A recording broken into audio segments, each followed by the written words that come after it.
talking sports talk. So turn your dials up, it's live in the chop shop. We in the chop shop, we live in the chop shop. We talking sports talk, we live in the chop shop. We in the chop shop, I'm talking sports talk. So turn your dials up, it's live in the chop shop. Yeah, it's lit in the chop shop. Turn your dials up in the drop top. They ain't based in debate, but they keep it fact straight. Going 30 for 30, let's do a first take on Facebook Live from 12 to 2. Rob Hatter and Jim Hicks going back and forth like Carter Ray, Skip Bayless and Stephen Smith. From on the court, off the court, straight to the field. Not a man that steals, but I made it steal. To the octagon where I fight to kill. We go face to face, then you write your will. I don't play tennis, but I bring the racket. I'm on the floor, I attack the basket. Put you in the casket when I'm overlapping. Never showing mercy, cause I'm always snapping. Never showing mercy when I'm in the arena. Step into the ring, he hit me as I beat him. Step into the court, I'm never backing down. Killing competition, I'm smacking down. Let me get back to the other stuff at the chop shop, cause they cutting up. It's retro, coming to you live to the chop shop. Now let's turn it up. Yeah, we in the chop shop, man. Shout out to Jim Hicks and Rob Hatter. You can catch the chop shop live from 12 to 2 on Facebook Live. Let's get it. We in the chop shop, we live in the chop shop. We talking sports talk, we live in the chop shop. We in the chop shop, I'm talking sports talk. So turn your dials up, it's live in the chop shop. We in the chop shop, we live in the chop shop. We talking sports talk, we live in the chop shop. We in the chop shop, I'm talking sports talk. So turn your dials up, it's live in the chop shop.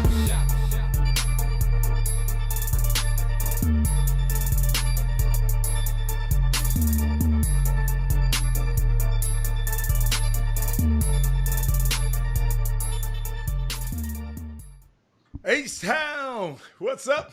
You know what time it is. It's time for the best 120 minutes of your day.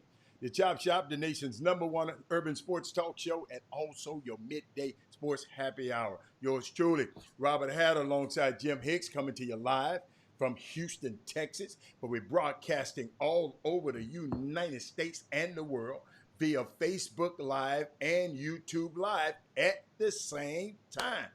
Amazing at the same time. It's a great day in sports. We got a lot of stuff. We got a special guest coming in today, and I would like to talk about the starting five, our top fans today. Our starting five, the first 5 people that signed on to both fees today were Rick Brown, Derek Johnson, Jessica Brooks, Rick Wilmore, and Tyandra Holmes. Those were the starting 5 of the day. Welcome, ladies and gentlemen. We take our hats off to you. We're proud that you always, every day, you're on time. And I'd like to have a very happy birthday to one of our own, Bilal Badley, part of the men's basketball program at the University of Houston. One of the unsung heroes that helps that program run. His birthday today, so if you know him, give him a shout out on your thing, Jimmy. And it's just so many things. I got a chance to watch some WNBA. You know, I had been a guy that didn't like WNBA basketball. I just never liked it. And I used to like it a long time ago when Kim Peratt and Cynthia Cooper and all of them were playing. You know, because we all one. A tight little community, all of us was together. The Rockets owned it, them at that time. So all of us. So it's a disconnect happened somewhere, and I stopped watching. You know, a couple of years ago, I went to L.A. I think I documented. I went to L.A. and watched the L.A. Sparks and somebody play in one of the championships. So I got it. But this year, I liked Sabrina Ionescu, the Oregon grad. I've been liking her plight, so I like Breonna Taylor. I mean, I like all the girls. I like Asia Wilson. It's just I got a chance to actually this time sit down and watch women's professional basketball. And Jimmy, I noticed a lot of the players were wearing the hoodie. Depicting the women's basketball league. So a woman on, the silhouette, a woman's silhouette. And the hoodie, Jimmy, on Fanatic website, that particular orange hoodie sold out. You couldn't get it no more. It was, I mean, yeah, it was the highest seller, I think, the highest seller. But Jimmy, I just wanted to know, and somebody asked me, asked this question for me. Was orange the was the only color? Was there any other color, other than orange that came out? And I see y'all being messy on the air. I know y'all already. Y'all can't y'all slow down before y'all tear this young man head off. But those were my things over the weekend. Yes, the Lou Williams situation. Baseball. One team, the Florida Marlins. I think it's the Florida Marlins, Jimmy, had 8 positive tests. So their bubble situation is not working. And then we got the best bubble. We spent $150 million. Excuse me, not we. The NBA spent $150 million to secure the bubble in Orlando. And Jimmy, somebody made a terrible mistake and got caught about it. And what he did, he jeopardized the sanctity of the bubble. And I know we're going to talk about that a little bit later. But Jimmy, what else you got going on? What you got going on today? After you take your mute off. There we go, guys. Welcome to the Down. Welcome. We back in, of course, on this Monday on the Chop Shop, and make sure we're going to set this whole week off right. And other topics, you mentioned the Kyrie, we'll dive right into that shortly. And others is the Houston Astros. Verlander could be out for the entire season. He's claiming that he's not. And trust me, within 10 to 14 days, we will all know. Remember, this is abbreviated season. There are only approximately 57 games to go in baseball. And so that's one of the topics we dive into. How about up in Dallas, DFW? Where my Cowboy fans at? I see little Rick. Well, he's definitely not a Cowboy fan, but he's one of the avid Cowboy antagonists in the Boom Boom Room, and that's Rick Wilmore. You guys see him on both platforms commenting. Well, the reports now are that Dak Prescott wants out of Dallas. That's according to Colin Cowherd just a few minutes ago. And Dak Prescott is very unhappy with front office and wants out. And so now, watch how the narrative in the next few days. Pay attention to this stuff. And what's the narrative gonna be? It's gonna paint him in an unfavorable. They're gonna in an unfavorable light, or paint the Cowboys in a favorable light. Put it like that, and make him appear to be maybe somewhat greedy. Maybe appear him to be not a team player. Maybe then they will put Tom Brady, because he's the poster child for anybody who's not willing to take a pay cut or sacrifice their salary for the betterment of their team, and he will be that poster. Any or all.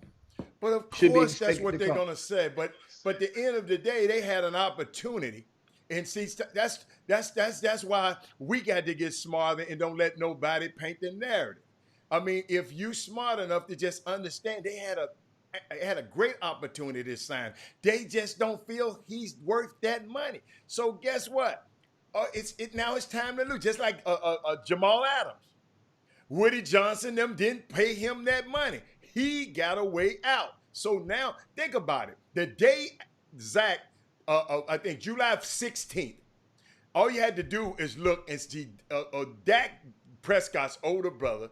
He tweeted that some unfavorable team. I'm talking about, I know I'm not going to be a fan. I know I'm not going to watch the Dallas Cowboys. Something like that. Rick, y'all probably know a little bit more than I do. I'm not going to watch the game no more and watch the Dallas Cowboys. Not my favorite team. Something like that. When your older brother says that, and mind you, ladies and gentlemen, Dak Prescott is getting $31 million this year.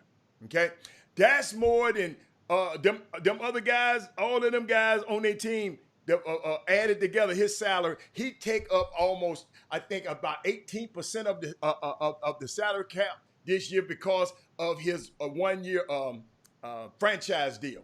And all franchise is that people who don't understand franchise, what they do, they can franchise you anytime really they want to. When you're a rookie, and all the franchise tag is after your rookie contract is towards the end, the team has an option to keep its top pick or keep its top. But Dak wasn't even a top pick, but keep their top players. So what they did, Kimberly, they can franchise you, and when they franchise you, they have to pay you the average of the top 5 players at your position, which this year happened to be $31 million. So guess what? If Dak can play for this $31 million, then the next year he can come, and that price gonna go up because a lot of these big salaries gonna kick in. So guess what? He got to pay them Dak the average of the next. So they say it might be around $35, $37. So $37 million. So guess what? In 2 years, if this happened, if he stay healthy, he would have made $70-some million in 2 years. That's more than anybody. So it's just a unique thing in this climate. These guys want the guarantee and the money. They just want that money and that security, and say, man, take care of me like you took care of Jared Goff. Take care of me like you took care of Carson Wentz. Take care of me like you took care of Kirk Cousins. That's all he asks for. Just take care of me. And I think the Dallas Cowboys made a mistake a long time ago. They could have got Dak way cheaper. But now they not gonna pay him that money, Jimmy. They're not gonna pay him that money. How many? Well, they had a choice. The Cowboys had a choice, right? Can you hear me? Yeah, I hear you. The Cowboys had a choice, right? It was either him to re-up or the running back, Ezekiel Elliott. And at the time, even though Ezekiel Elliott coming into that year about two seasons ago, he had a couple of off-the-field, off-season encounters or entanglements that he had in regard to getting caught in the weed in the smoke shop and doing some other stuff. Well, they opted to go with Ezekiel because at the time, which it has proven even right now, Dak has not made a comment on this. The source of this comment, the source of the comment was a former coach who's in the media, who does the local radio affiliate in Dallas. And sometimes you guys hear, you get, it's often, I think, Jerry Jones will be on that show giving comments and well, that's the plug. That guy who's one of the hosts at that network or at that affiliate is, he has an inside lane. So that's the thing. And this came out a couple of days ago. So I mean, it came out a couple of days ago. No big deal. Shit. I just told you his brother tweeted and said if his brother said he's not happy, what do you think his little brother gonna say? I mean, you can talk about the plugs all you want to. I thought about that when but the unique thing about it, Jimmy, you compared the contract of Zeke Elliott. Zeke Elliott had 2 more years left on his contract. But he was hitting out. Zeke was holding out, remember? No, Zeke but that don't matter, Jimmy. That don't matter. You got 2 years left on your deal. I don't have to negotiate with you. You can set out, I'm a win. You can set out. Well, that's a choice. But that's they what I'm decided saying, they decided to do. But guess what? Zeke, I guess they think more of Zeke than they do of the other guy. That's all I can say. I mean, I believe that could be part of the thing to subscribe to, but at the same time, it also could think about it. Dak could be easier because Dak is the good old boy. So he's going to wait. He's going to get along. Remember, when this stuff was going on with Zeke, this was right on the heels of beast mode, going through his stuff and with his, and so Zeke was more volatile, put it like that. And they went and decided to go with him. Like volatile. As long as they're producing, that's the see. You got buyer. Do the Cowboys have buyer's remorse now? Nah. Do the Cowboys have buyer's remorse? They love that cat. They love that Zeke. They love that Zeke. It's just something about this guy, Dak Prescott, Jimmy. I don't know what it is. And I think, and me personally, I think it has something to do with Todd France, the agent. I really do. Jerry just don't. Something Jerry said. Well, so whose agent? Explain whose agent is that? That's Dak Prescott's agent, and I think because the guys I'm talking to in the industry, they tell me that deal should have been done. Me personally, Jimmy, that deal would have been done when Dak had leverage. See what happens. See what you got to do now. Dak is at the end of his rope. He ain't got. See, like who is that? What's the guy? Pat Mahomes. Pat Mahomes had what, Jimmy? 2 years left on his deal. Dak played his whole contract out. So, and you still didn't look, and you still didn't hook him up, man. I mean, something is wrong. Jimmy, listen to me. Dak talking, hold up, you got to remember, Dak, I'm standing for the anthem. He did everything Jerry wanted. And this, man, something, and just me personally, it's got to do with it's a negotiation problem, or they just don't want to pay him that kind of money. They don't think he is their quarterback for the future. They feel they can go get Sunshine or one of them guys next year that's going to be better than Dak. I'm just telling you. Jerry Jones paid people, Jimmy. That's what people don't understand. He pays. And he don't want to pay this guy. Why? Something is rotten in Denmark. They ain't never talked about. Jimmy, notice, I've never seen, I've heard reports, but I've never seen the guaranteed money. Nobody never said about the guaranteed money he's going to get. They just talking about it's the years. He want a longer year, Dallas want a shorter year. Man, let me tell you something. Jerry Jones wanted to make this deal. He can make this money. He can make this deal. He can make it. So I just it was vice versa on that contract. He wanted 4, they wanted 5. No. It ain't vice versa. I'm just saying whatever. I'm just throwing a deal out there. 5 year, 2 year, whatever the year. That's what I'm gonna tell you. I didn't make a distinction about the years because that's not important. The point I was trying to make is if Jerry Jones wanted to sign that guy, he would have signed him. I promise you, he has no problem paying. You can be on drugs, you can beat up a girl, you can do everything, he gonna pay you. This guy haven't done nothing, and he don't want to pay him. So that's what y'all got to say. Sometimes you got to, what's my man say? What's my man name? Arsenio Hall. Those are the kind that make things that make you say, this man pay everybody else. Don't want to pay this guy. That's all. That's all I got to say about it.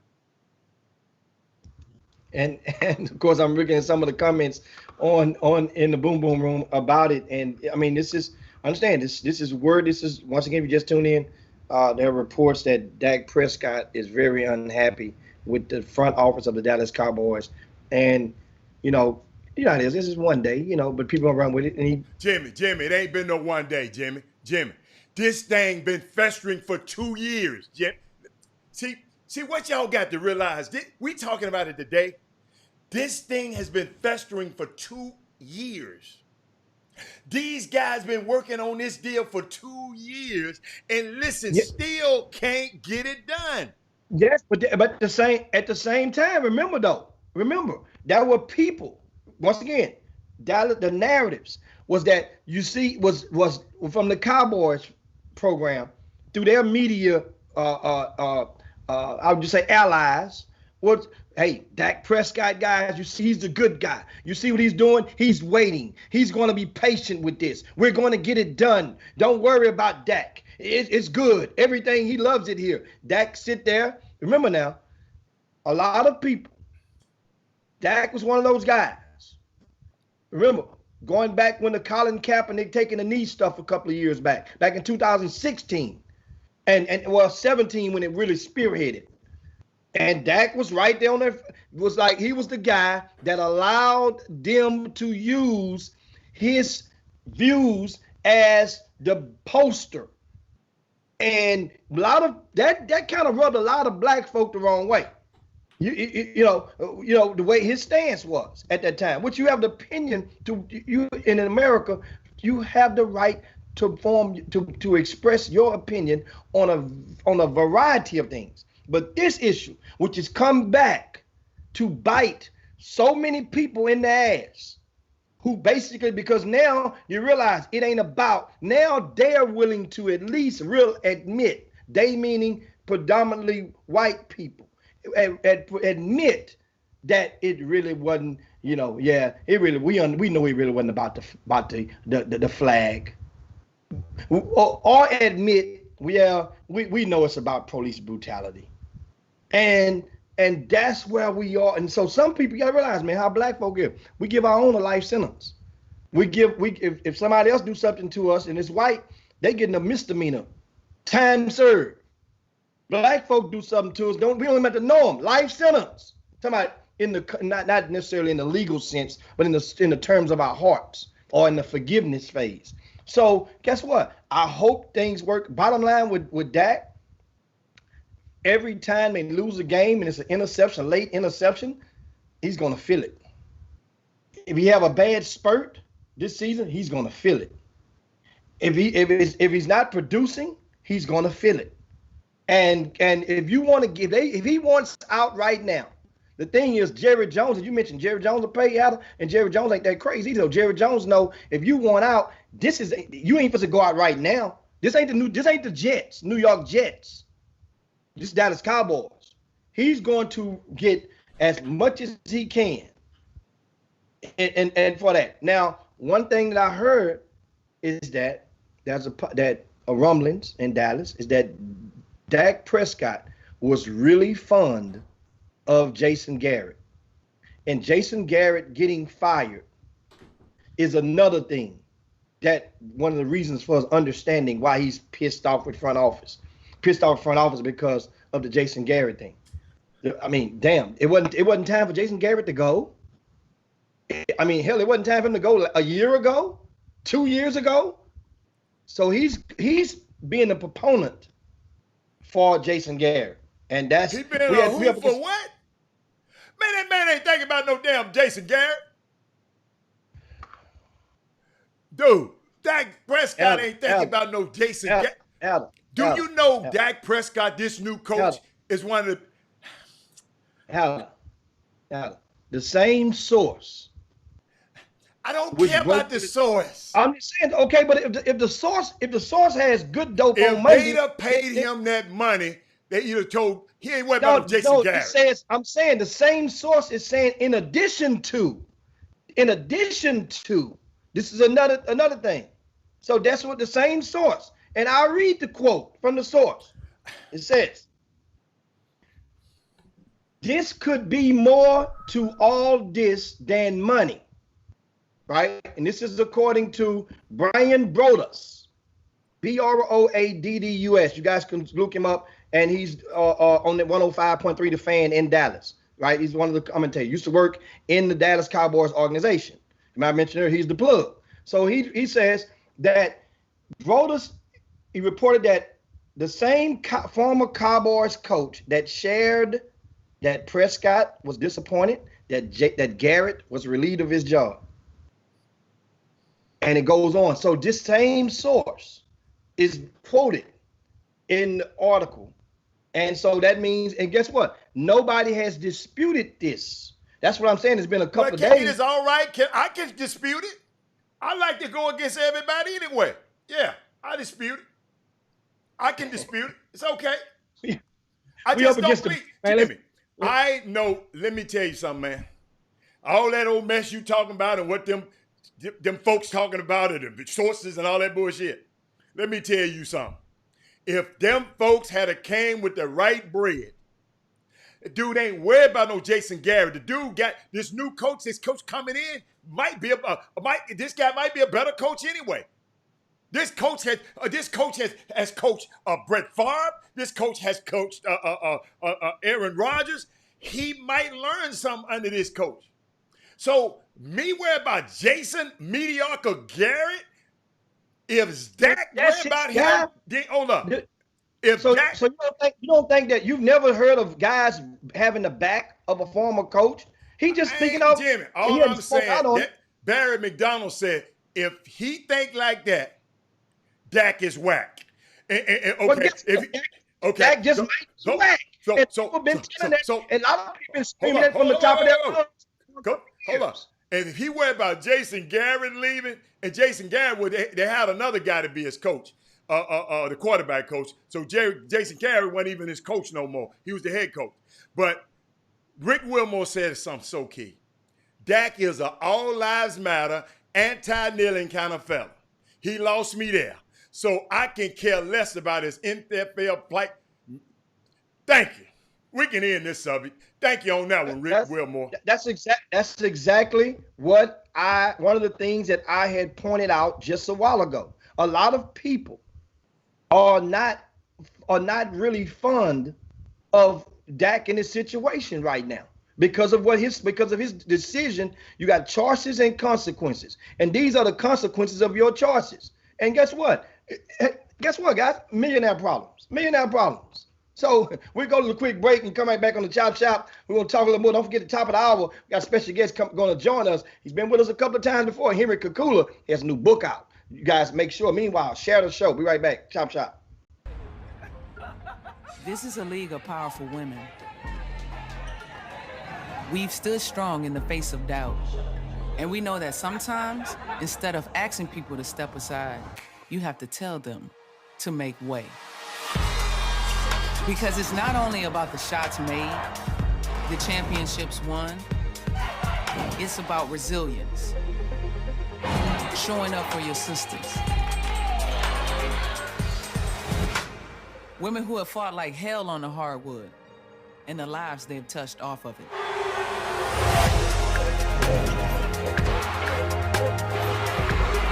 So make way for the sisterhood that is rising.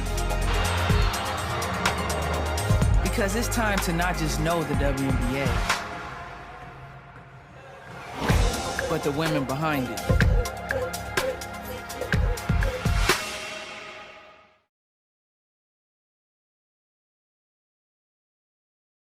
This guy before you came in, so you said you never talked to him. You can go ahead and say hi to him. Hello, sir. How are you? Colin? Hello? Congressman John Lewis. Hi, how you doing, brother? I'm doing great. How you doing, brother? Fine. Thank you for all of your work, for your leadership. You have touched me. You have inspired me. And to see you getting out there pushing and kneeling, you've done so much, not just for the American community, but for the world community. I said thank you. I admire you. I love you. Thank you for paving the way for an opportunity like this to even happen. It's great to finally connect with you. I talk to Mr. B about you all the time. We have great conversations, so it is great to finally have this conversation and be able to connect. Welcome back to the best 120 minutes of your day, the Chop Shop, the nation's #1 urban sports talk show, and also your midday sports happy hour. Yours truly, Robert Hatter, alongside Jim Hicks. We was rocking and rolling. We went a whole segment talking about, but guess what? In his defense, we do have to talk about him because guess what? That's America's team. That's what they told me. I mean, we're in Texas, we're in Texas. So guess what? That's the best team. It's supposed to be the best team in Texas. So guess what? We talked about little old Dak a little bit. But what else we got, Jimmy? I mean, we're going to the bubble. Or where we going? The weekend you mentioned the WNBA. Yes. And the with the orange hoodies, and and they're opting to walk off the court or not before the national anthem. And let me tell you something how media goes. And I always try to give you guys nuggets here and now to help, because a lot of things you really don't see unless you're paying attention. It's there in front of your eyes, but you're not paying attention. First and foremost, the narrative all weekend was that the WNBA girls players walked off the floor during the national anthem and blah, blah, blah, and how unpatriotic that was. And look at those. Remember, they started calling them women. Some people when they start calling you gals, look at them gals and all that. But first of all, here's the truth. Any one of those videos that you see during, or you can Google them, they're on YouTube or look them online, the WNBA teams, they did not leave during the national anthem. They left the court in a conspired effort before the anthem. The anthem didn't come on until after the last one, after it got all the way out of the court presence. They did not. Oh, wait a minute. You're talking about this, Jimmy? Hold on. Wait a minute. Let me give the people a visual right quick. The anthem was played. We saw the players leave the floor, go back to their respective locker rooms. One of those actions we'll see throughout the season as part of the social justice initiative. Yeah, first of many ways that we will see WNBA players using their voices all season long. This is nothing new for these women. They have been proactive when it comes to speaking out on social injustices for the life of the WNBA. Yeah, one of the Yes, Jim. I was just giving you a visual. And as you see, that video, there's no music being played.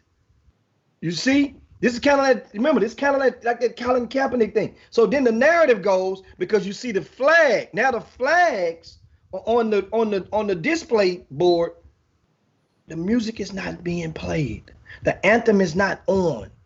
So then everybody that's saying, having all these nasty thoughts about what they did, this is no different than Jerry Jones and the Cowboys. We spoke of them last segment. You don't remember before a game of the national anthem that they decided to take a knee together and lock arms? Yeah. Remember that? It was and then guess what? The optics were at the time, the Cowboys, they're kneeing during an anthem. Then Jerry Jones and his relative and his family of Dallas Cowboys hurried up to come back to make it known. No, we did that before the anthem. We're not going to disrespect the anthem.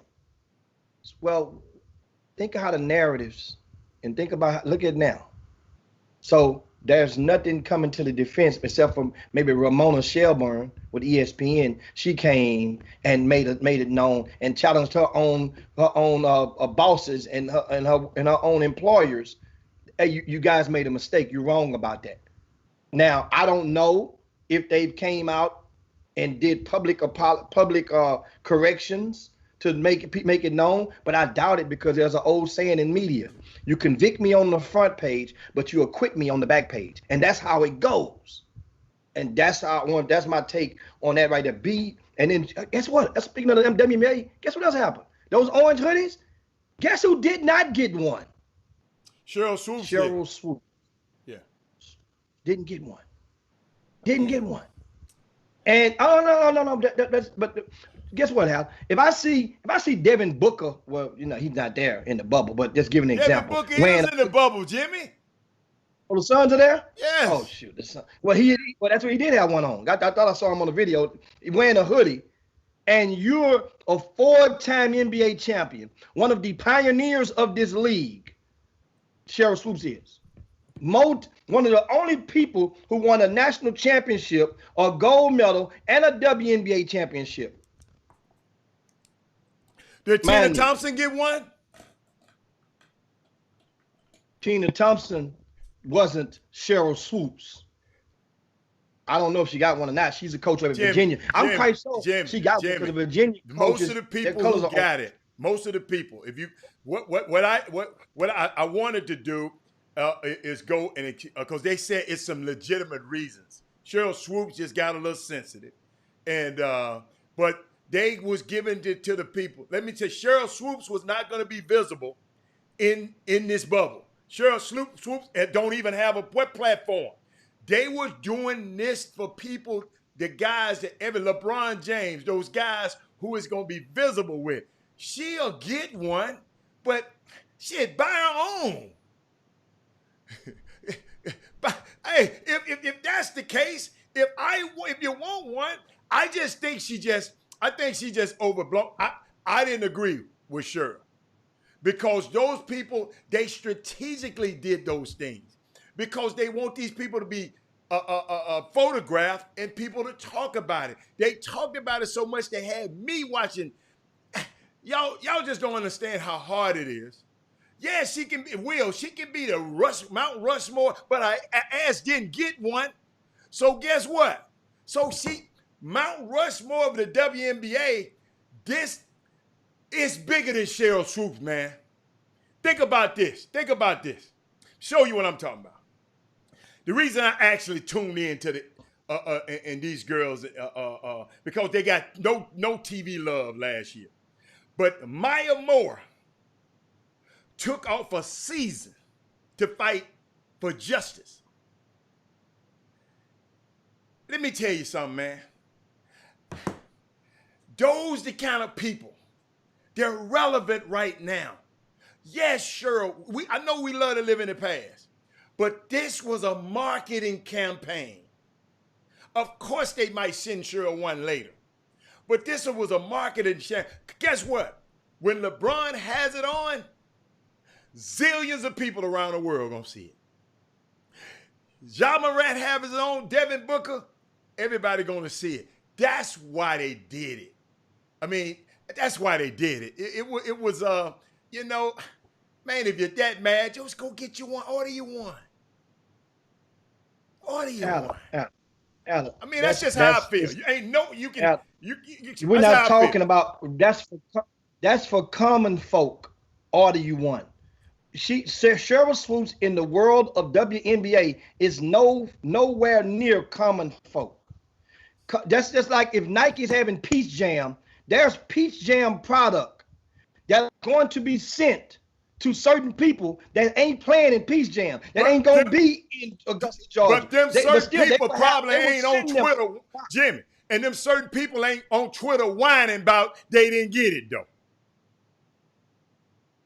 I mean, they could if they wanted to. I'm not tracking them to say it at the same time. Once again, this Why is Cheryl. would you whine about other people's stuff?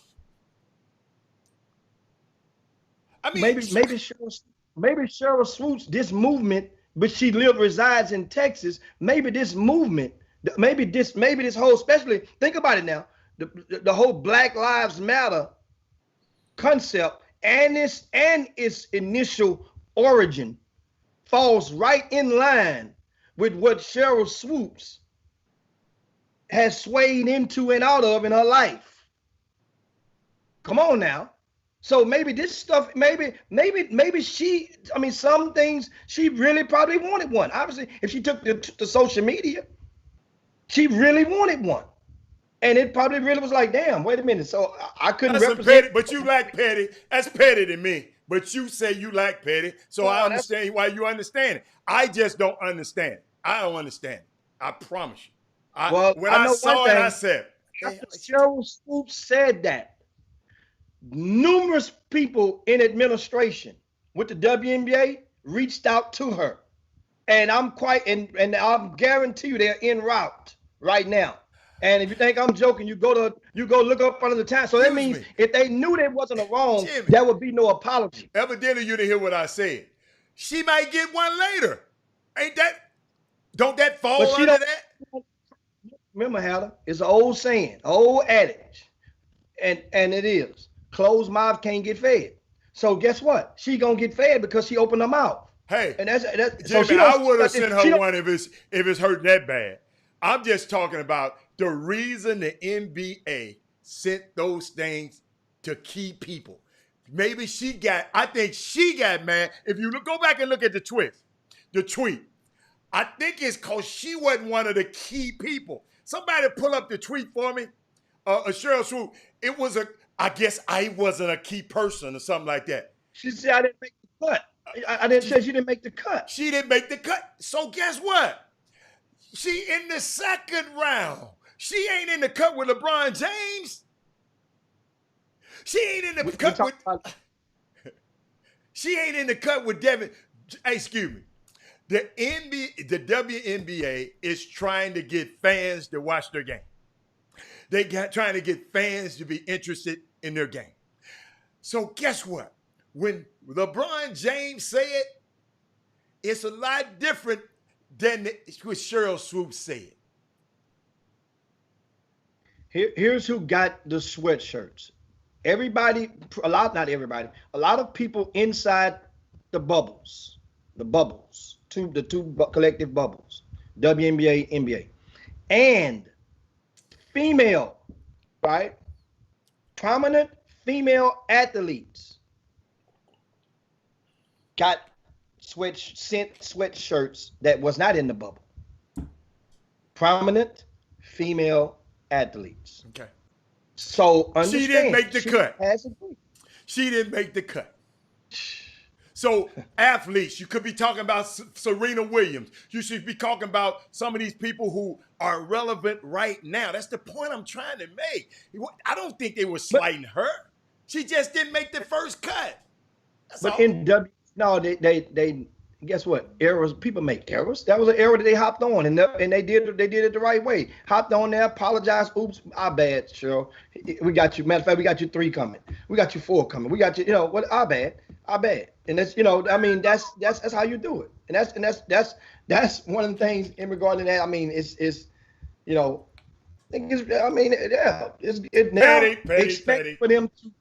expect for Sheryl Swoopes to just pay attention. Expect for her to either be in a marketing campaign that'll be upcoming or something in relevance to the WNBA. Okay. If you see that happen, that's their way of doubling down and saying, "Hey, man, we tipping your bartender on this." I got a question for you, and I'm gonna bring it to home, and I'm gonna bring my question because there's some people just text me. They just got on the show. Sheryl Swoopes went to Twitter. Go look at her Twitter, and she said something about she didn't make the cut of sending prominent athletes, of women athletes. I guess that's what Jimmy talking about. Women athletes, one of the hoodies, the orange hoodies, and somebody find out why it was orange for me, because that's the reason I didn't want one. Orange hoodies, and she didn't get one. So she went on social media and said she didn't get one. So now, guess what? She's coming, and my question is, where has Sheryl been in the last 2 years with the WNBA in the forefront of talking? I haven't seen her on nothing. I haven't seen her. We got some advertisements going to come on later on in the show. We're going to take a break here in a minute, but I haven't seen her. Nothing against her, because I like Sheryl. I got a number in my phone. But my job, I got to sit here and just say, wow. I mean, what? I guess she's just not, what you said, Jimmy, what's the new athletes? A prominent, right now, these people are looking for global appeal for these women. The NBA has spent a lot of money. They're trying to get a sponsorship. They're in a bubble. They're doing a whole lot of stuff. They just trying to bring exposure. They got a guy, listen to me, whatever happened, when I kept seeing them women's shirts, I sit there, I didn't watch the Rockets, I didn't watch golf, I didn't watch nothing. I turned it on the WNBA. And I really enjoy Seattle versus New York. That's the only one I watched now. I saw a little bit of the Aces game, but that's the only one I watched. So nothing against Sheryl.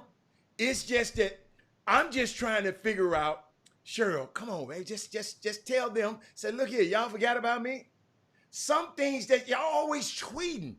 There's some people getting into, let me tell you something. Tweeting in social media, Lou Williams in trouble right now with his team and his owner and his coach because he goes to a place and somebody took a picture of him and posted. Y'all, let me tell y'all something, man. And let me stop it right now. Everything ain't to be posted. Look behind me. I ain't nobody even asked. Jimmy, guess who? Jimmy, guess who is that behind us? Kyle Cole, one of our contributors on the Chop Shop. He went to the Negro Museum in Kansas City Museum over the weekend. He took this picture. That's Josh Gibson behind us. He took some video. I'm gonna show it to you. Because we've been talking about it.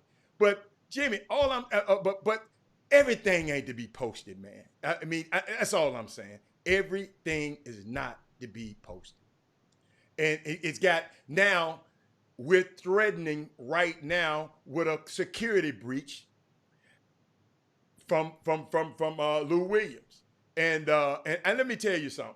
In his defense, if you've never been to Magic City, I know you probably heard about it. Barry, I know you talked about it early. We'll talk about it now. Because we got a guest coming up. Lou Williams, not allegedly no more. He went to a visit a family friend. Well, it was a funeral of a family friend. First, it was said it was a granddad, but it was a close family friend. He went to the funeral, left the funeral, and went by Magic City to get him some wings. Let me tell you how attached this young man is to that place. I mean, it's real. Take a look. Hold on. No, I was playing with y'all. I didn't mean that. I didn't mean that one. I didn't mean that one. But I put the Magic City. What's his name? Bernie Mac on the screen. I didn't mean that one. But check the menu out, Jimmy. I don't know if you knew this. This is the menu at Magic City. I got the red line there. Somebody take a look at it. They got the Lou Will Lemon Pepper Barbecue Wings. So, my question is to y'all. I didn't mean to do that, Cedric. I promise you I did, man. My question is, Jimmy,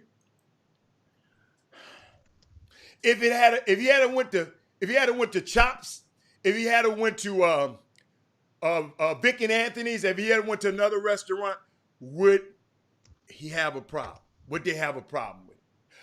Was it a problem because it was the Magic City? Or was a problem that, I just want to know from y'all, Brandy, I just want to know. What do you think the problem is? Because guess what? Zion Williamson left the bubble. Patrick Beverly left the bubble. Montrezl Harrell left the bubble. My thing is, Magic City does have some great food. And I know I don't go there for the food. I'm not going to play around with y'all. But let me tell you something. You can't go in there without getting them shrimp. They talk about some chicken wings. You can't go in there without getting them shrimp. And it's a long, long wait. Long wait. But that's my thing, man. I just want to hear y'all's opinion of it. I know we're going to talk about it. I know we got a guest coming up, but it's him going to a funeral or being around Zion Williamson. We don't know how many people he was around, but he was smart enough not to get video. We don't know how many people Montrezl Harrell was around. We don't know how many people that Patrick Beverly was around. Is it the reason he shouldn't have got caught? That's a good one, Daryl. I believe in that. Is it the reason? And I'm blessed enough to be able to talk to someone in their organization today. And guess what? Everybody is pissed. Yeah, the catfish nuggets off the chain. I'm sorry. And then you go back there and see the little guy back there cooking it. You'll be saying, you cooking this good food like this? You'll be saying, oh my goodness. But that's all, Jimmy. I don't know. You probably have a comment on it, but I know you probably been in the place before.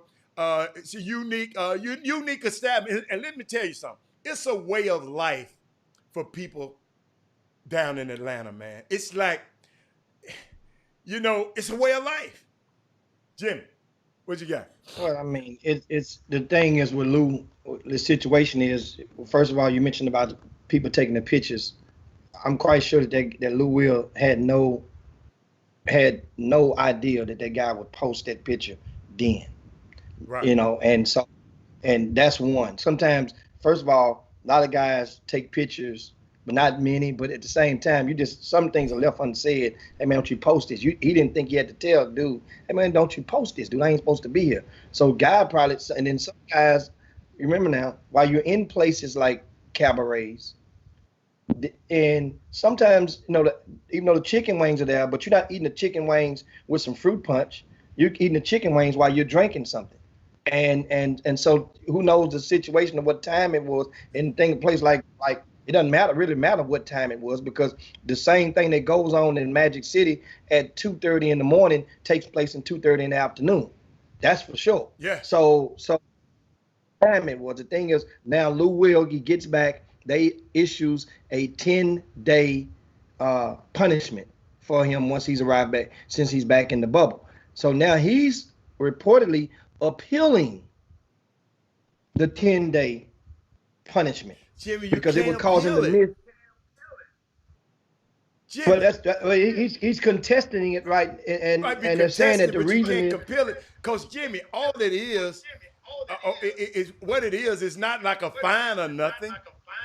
He was going to have to, Jimmy. He was going to have to be in quarantine. They call it quarantine for 4 days anyway. Okay, they just extended to 6 because the doctors. See, now I'm understanding why they have this thing costs $150 million, this bubble. Dude, they got all those doctors and all those blood technicians and all these specialists taking out them people time. That's a big check to write. You follow me? So sometimes we just say, we just go, it's a whole lot of moving parts. And now, Jimmy, it's in the rules. You got to go read the rules, Jimmy. I mean, Jimmy, it's 13-page book on it. I mean, 113-page a book on it. But he was going to either have to, when you come back, you have to come back for 4 days anyway. Okay? So, Coach, if you've been testing every day. If you haven't been testing every day, you got to stay for 10 days. So it's a punishment. His punishment gonna be his timing was bad, because his 10 days gonna correlate to him missing games. So he gonna miss a couple of games. He gonna miss 2, but also, how are you missing something? Secondly, he lied. They asked him, did he go? At first he said no. Then the guy who took the picture, he came on social media and said that was pictures from a couple of years ago. That's an old picture, but they got masks on in the background. So Jimmy, if he lied, they had the opportunity. Adam Silver could have sent him home. But I heard, this the first time I ever heard this, you say he lied. I done talked to everybody on the team, and ain't nobody told me he lied. He asked him, was he there? At first he said no. Then that same guy, he went and took I'm just telling you, Jimmy, I don't know where you get your information from, but he told the security asked him, was he there? And he agreed and said yes. So, after the picture was produced. Afterwards. No matter. But you talking about what I'm missing, he lied. I ain't missed it. They asked, when you come back, all of those guys had left, and because had Austin Rivers went back over the weekend for the Houston Rockets, and he was gone, and you have a Zion, that news that he went back and he's going back, and there's several other guys. They're not the only 2 or 3 that's left. They're asking you on return. It's different protocols, Jimmy, when you come back. That's what I was trying to explain to the general public, because I've happened to read some of the rules. It's different protocols to different people. That's all. If you've been tested every day, you come back. It's shorter time than it is when you haven't been tested. And guess what? They could have gave him a 14-day quarantine. But y'all, you know what? And what you've been missing is he was one of the same guys in the beginning telling me he didn't want to go. Tell me he wanted to concentrate on what? Social justice issues. So maybe he had a social justice meeting at the place that night.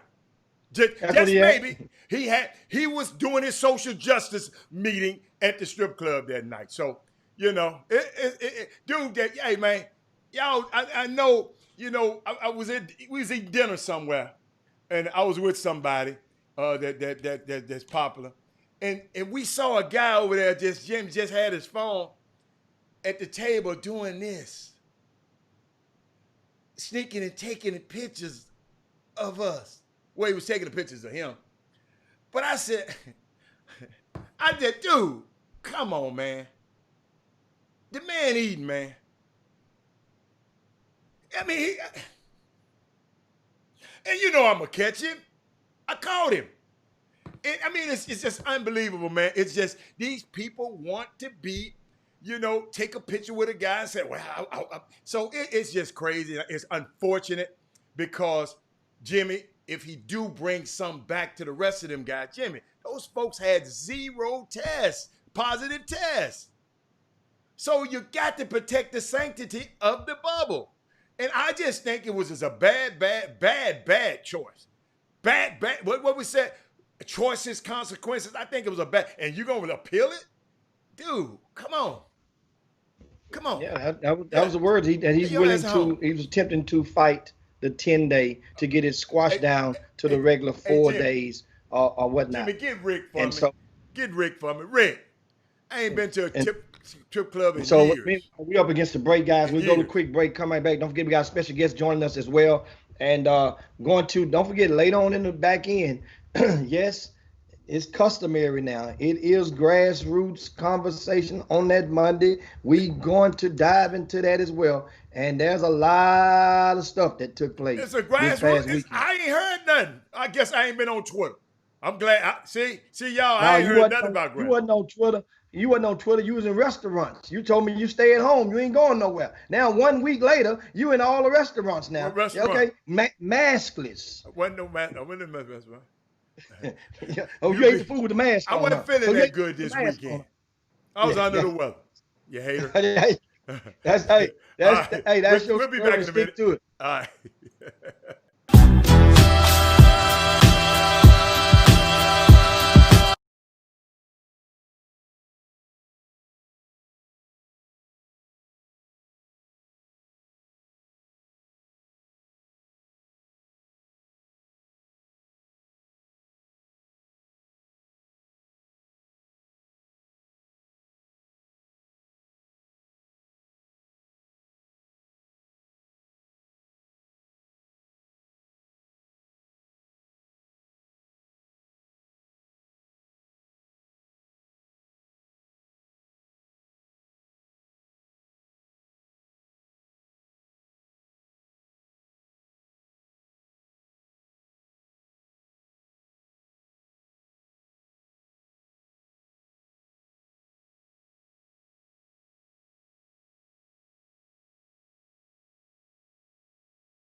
I done got my package in the mail from Cole Franklin from Penn State. Hey, listen. They like my national signing day. Man, I might be finna sign right now to Penn State. I might be finna sign to Penn State. Hey, Cole Franklin, boy, I finna see what you got in on, boy. Hey, you told me that package was in the mail, Cole Franklin. I finna see what you got in here. I finna see what you got in here. I finna see what you got in here, Cole Franklin. Yo.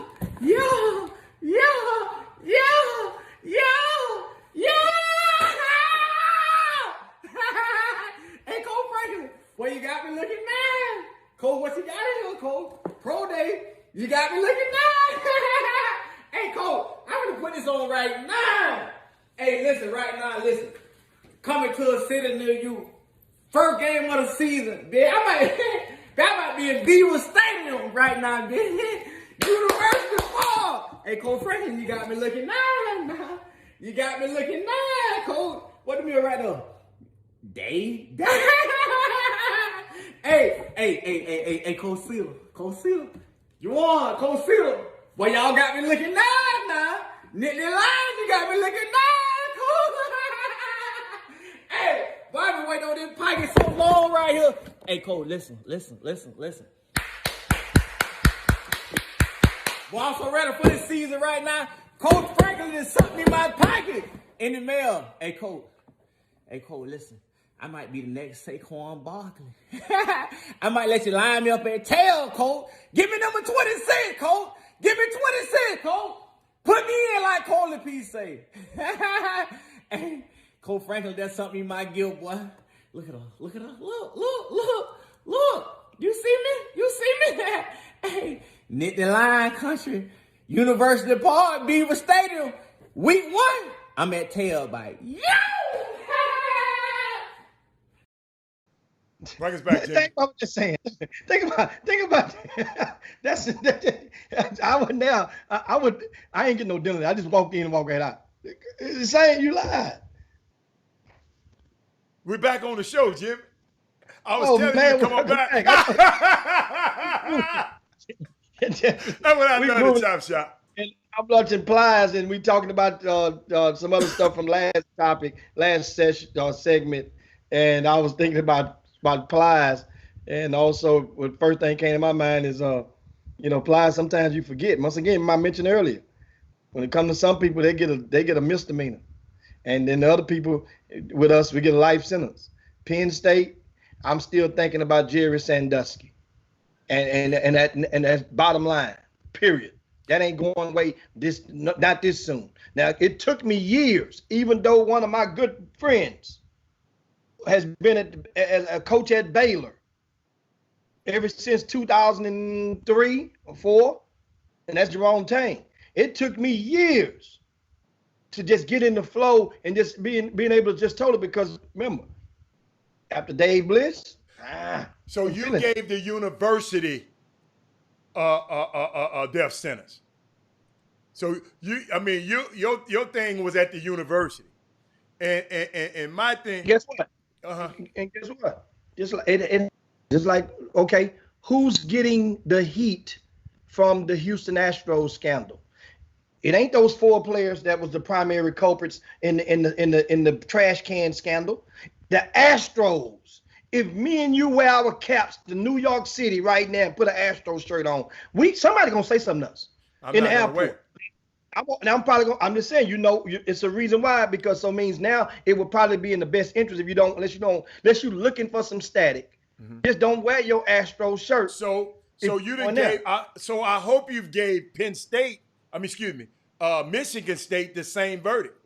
Same right now. I ain't really feeling them like that there right now, for real. Until this stuff is all the way over, and then it got time heals wounds. Winning does too. Remember that.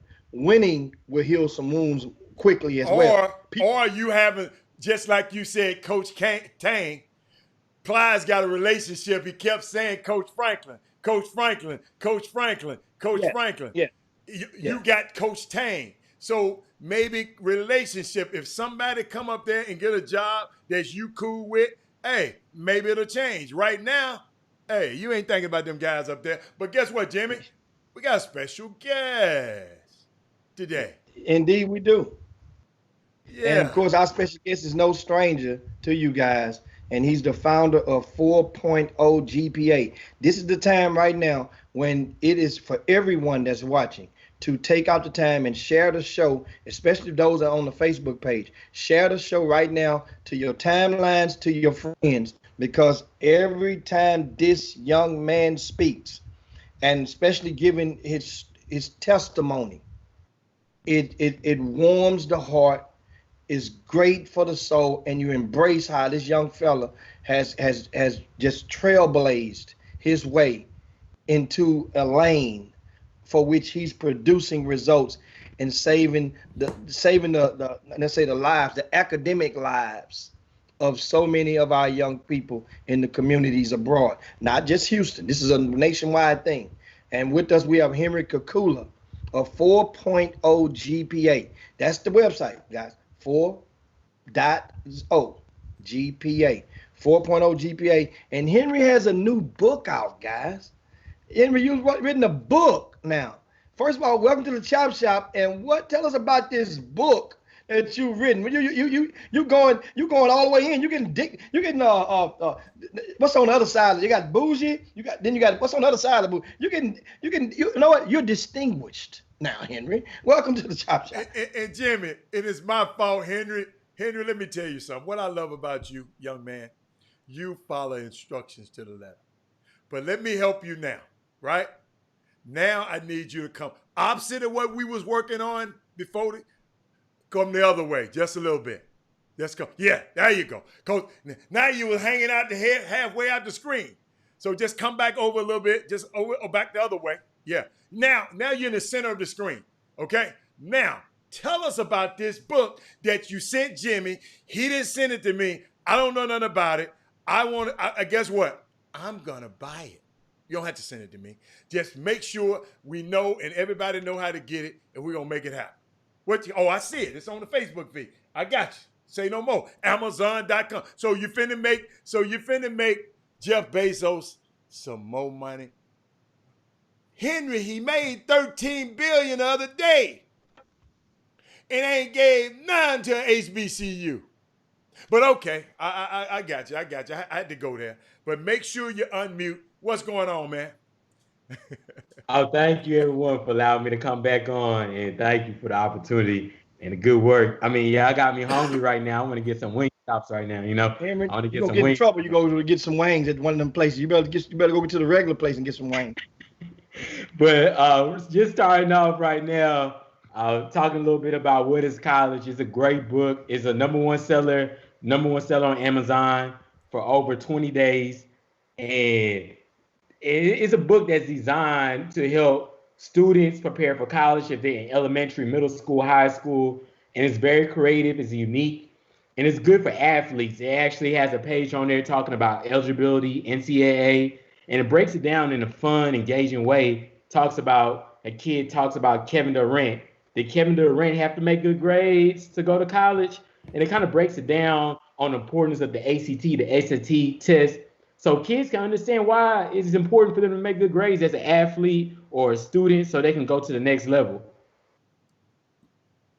So it's very engaging. As you can see, very dope cover done by another African-American who also went to UT. And it actually has some very good drawings inside as well. So it's a very good content in there. It's very good for parents too. A lot of great information and gems inside of the book. And it's selling like crazy. So that just tells you something. All the reviews have been positive. And now, Henry, we want to tell them, a lot of people may have not seen you when you came and joined us before. Your story. You're from A-Lead, Texas. You're from Elsik High School, I'm not mistaken. Went to University of Texas. And now you are an expert you're the academic doctor, physician, so to speak. And it's funny is because when you were in school, you were far from the academic person. Kind of remind me of myself. So now you get paid. You have earn a living helping people with their academics. But at the same time, that ain't when you were in school, you learned it the hard way. You were nowhere near concerned about academics until it got almost too late. So tell us about your story and going through, and maybe it can inspire somebody else and let them know that it's never too late when it comes to the academics.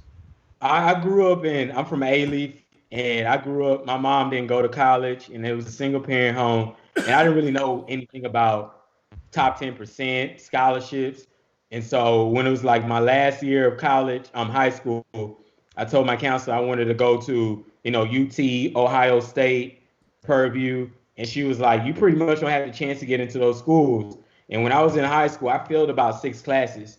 So I graduated at the bottom of my class, probably like the bottom 85%. And I was like, man, I'm still going to apply to UT. UT, you had to be in the top 10% to get in. And I still got in to UT Austin. So I kind of found out that I had a system that allowed me to help myself, but also to help other students who are not doing too well in their academics. And then I started a company, been around for over 4 years now. And we help students that have low performing test scores, low grades. They did pretty well in the ACT. They got a lot of scholarship money. And that was the system I created for myself. And I shared it with other students that came from a similar background like myself. And you don't have to be smart in high school. If a kid makes bad grades in school, it's not because he's not smart. It's just because maybe he's not interested or he just doesn't know. You just have to show him the trick. It's a trick to the game. And once you get it, you're good to go. And showing them the trick. And so give us a couple of steps, a couple of tidbits on some of those tricks. Some of the biggest tricks is like repetition is the father of learning. And I quote that from Lil Wayne. I learned that in Carter 3. And when we think about repetition, it's like a lot of athletes, they spend a lot of time waiting for the next game to come up. All they got to do is have those flashcards and just keep going through, some of those vocabulary, the formula. You just keep doing that for 20 minutes before the next game starts. And by the end of the day, when they take their next test, they're going to do pretty well. And so that was something that a lot of kids did not know was how to study. And that's something that takes a lot. It doesn't take that much time to learn how to pick up flashcards and review and be able to find out who's the smartest person in the classroom and become friends with them and learn exactly what they're doing. And you're going to do pretty well in school. And so now, as you've transformed into 4.0 GPA, and you founded that, tell us how that came about, and what do you guys do with 4.0 GPA? How can you help somebody that's watching this show right now and their relatives who may be in school with their GPA? How can we help? We have a lot of workshops coming up, and all they have to do is pretty much just go to our website, www.40gpa.com, and sign up for some of our free workshops where we're going to show them what they have to do before the school year starts to help them stay on top of their game. You cannot just depend on the counselor. That's the biggest mistake that a lot of parents make, is depending on the counselor to come to them. You have to go to the counselor. You have to be able to hit up the counselor right now and say, hey, what is my child's GPA right now? What is their GPA? So you can know, and then you can be able to understand if they're going to qualify for NCAA and be able to make sure their GPA is right. Their core courses, understand that 9th grade year, 10th grade year, 11th grade year, every report card comes out, you know where your child stands. And they know how to calculate their GPA themselves. And that's also included in the book. It shows you how to calculate your GPA too. Now, speaking of the GPA, this is something that to many of you guys, it may sound basic, but I'm learning there's no bad question. And sometimes a lot of things that we may have known, we may have forgotten, and we don't want to ask that question because you don't want to disrupt the flow and make everybody, it's kind of like in class, so you won't ask. What I'm going to ask you right now, do you mind taking out the time to, and you mentioned this in the book, and you spend in your book, explain to a person real simple, what is a GPA and how can they calculate GPA? Because virtually anybody can do it. You don't really need a calculator, really, not really, right? But everybody has one on their cell phone, most people. That's a great question. So just starting off, the best way, a GPA is your grade point average, and you have two different GPAs. If you're an athlete, your core GPA is going to be very important with your core courses. You're looking at your math, your science, your English, and your social studies. So when you look at those core courses right there, how do you calculate from A being 4, B being 3, C being 2, D being 1? And you go through freshman year through senior year, you probably took a bunch of math, science courses, and social studies courses, and English courses. So you're going to add all of those up. If you took about 16 classes, add all of those up together, your GPAs, and divide it by, the 16, and that's kind of give you your raw GPA right there. And that's the best way for you to know, because when you go on the NCAA website and you have to register on there, you're going to have to be able to be at a certain level, and you want to want to be close to a 3.0. So your SAT and ACT scores don't have to be that high, but you kind of want to be able to be eligible to play in your first year if you qualify. And that's of course qualifying, meaning academically for athletics purpose. But more of your clients, are they mostly athletes or regular students? It's 50 and 50. So we have 50% of our students are students that are non-athletes, and the other 50% are students that are athletes. And sometimes we have a lot of students who are athletes. They get full rides, but their parents still want them to get private scholarships where they can also have that money returned back to them. So if you get a private scholarship, that money goes back to you, and that's a good thing about it. And I'm like I said, I read the book, and I did read it, and of course this is the book, What's College, and good thing about it was a one day, and I read it in less than an hour. I went through the book, and good read because the words are, the font is right size for a person that wears glasses, or you don't have to go and squinch to read the book. The papers are easy to turn. You don't have to go and I really dig that. And so now another thing, every page almost has something that I saw a message like behind it, beyond what you were saying. One of the things I noticed, it says that you mentioned about the objective, getting to college for as free as possible.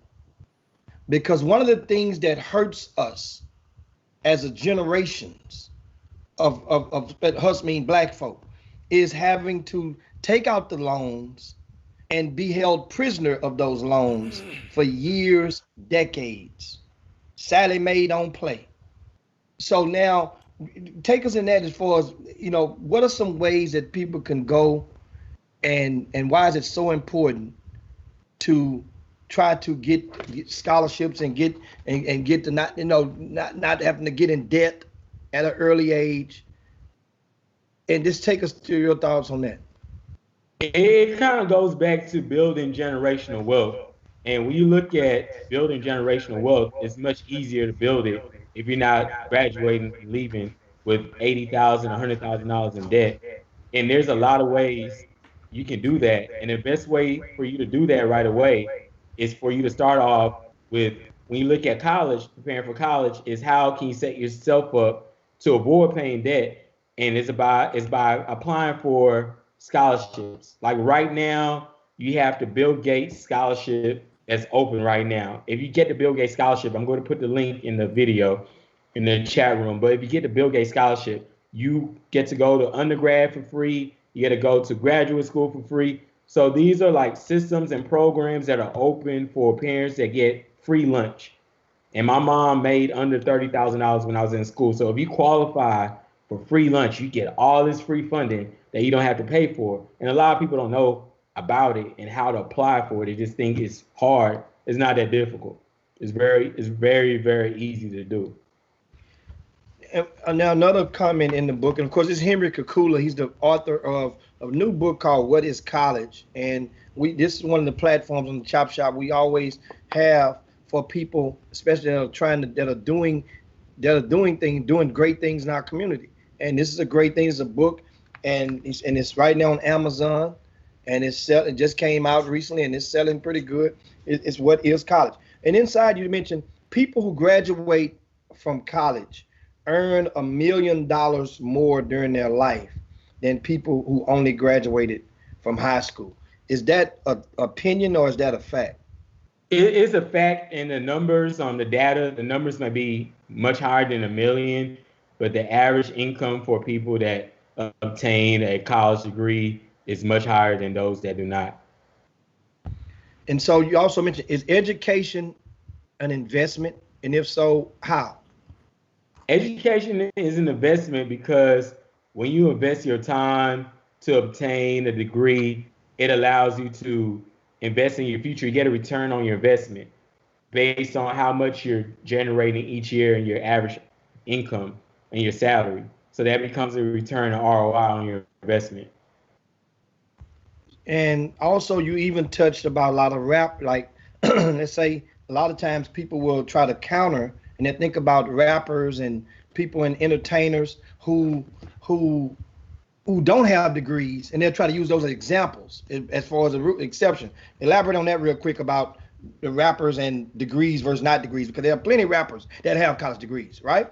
Yes, that's correct. And that's something that's in the book. It talks about like Lil Baby. The kid says, hey, I don't have to go to college to be successful. Lil Baby makes a lot of money. Like Lil Baby charges about $100,000 per feature. But at the same time, there's not that many Lil Babies out there. And there's still other successful rappers that have college degrees like J. Cole, David Banner. So these are just different individuals that are also successful. So it takes away that stigma that, oh, I don't have to go to college to be successful.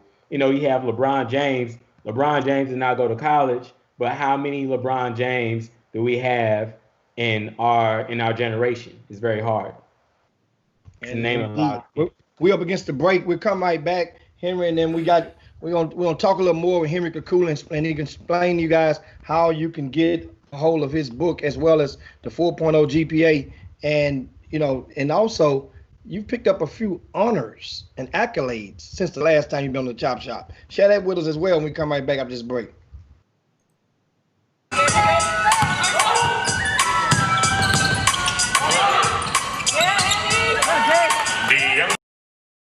Dedicating this season to Breonna Taylor, an outstanding EMT who was murdered over 130 days ago in her home. Breonna Taylor was dedicated and committed to uplifting everyone around her. We are also dedicating this season to Say Her Name campaign, a campaign committed to saying the names and fighting for justice for Black women who are so often forgotten in this fight for justice, who do not have people marching in the streets for them. We will say her name. Sandra Bland, Atiana Jefferson, Dominique Remy Fells, and Breonna Taylor. We will be a voice for the voiceless. And now we will observe a moment of recognition for Breonna Taylor for 26 seconds, the age she was when she was killed.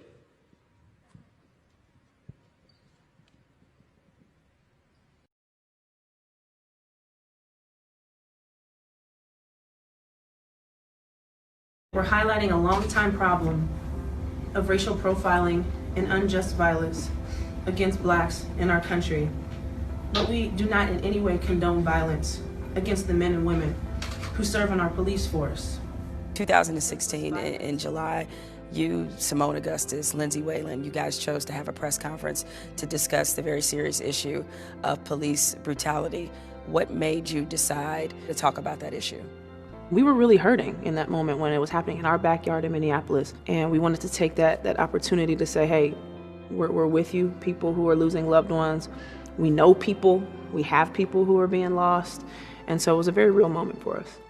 Now, for you, it didn't just stop with the press conference. You have chosen, criminal justice reform and prosecutorial misconduct as kind of the issue that has some meaning for you. Why is that? It really made a lot of sense to try to bring awareness and raise the level in that area if we want to try to impact ending wrongful convictions, changing mass incarceration, and really digging beneath the issues of why this is happening. It's all about continuing to have conversations with other people that are different than you. In your locker room, when you have white teammates, what are the conversations about race?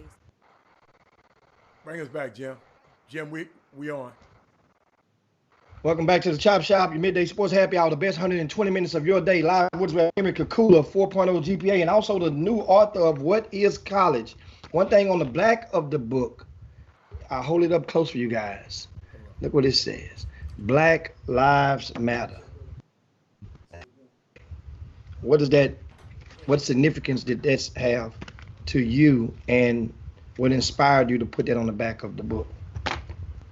I look at growing up, like all of the times that I faced racism as a youth. And I remember the last time I got stopped by a cop, he actually pointed a gun at me, and that resonated with me when you think about George Floyd and the things that he went through. And so it was a positive message that that younger kids need to understand the importance of Black Lives Matter. It's not something is a trendy topic. It's something that we face on an everyday basis. And indeed. Now, regarding to the book, tell us a little bit, once again, how can they get in touch with you if somebody is, and how can a person know if they need 4.0 GPA services? Okay, that's a great question. If you so the first thing is how can a person know if they need the services? Yeah, how do they know? I mean, it's like, okay, most people say, I don't need no help. We good. How do they know?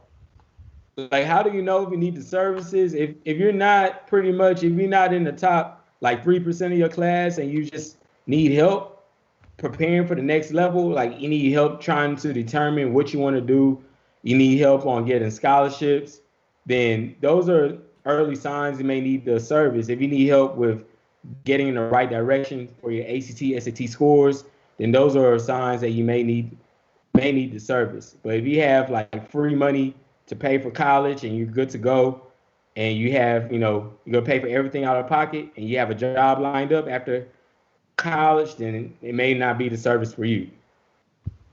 And how can they get in touch with you if they are interested in buying the book, once again, or more info on 4.0 GPA?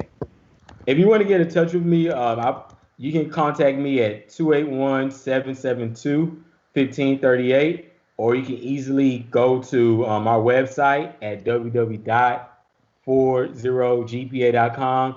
And the book is being sold on Amazon. If you want to buy it in bulk for your basketball team and you want a special price, just feel free to send me an email at info@40gpa.com.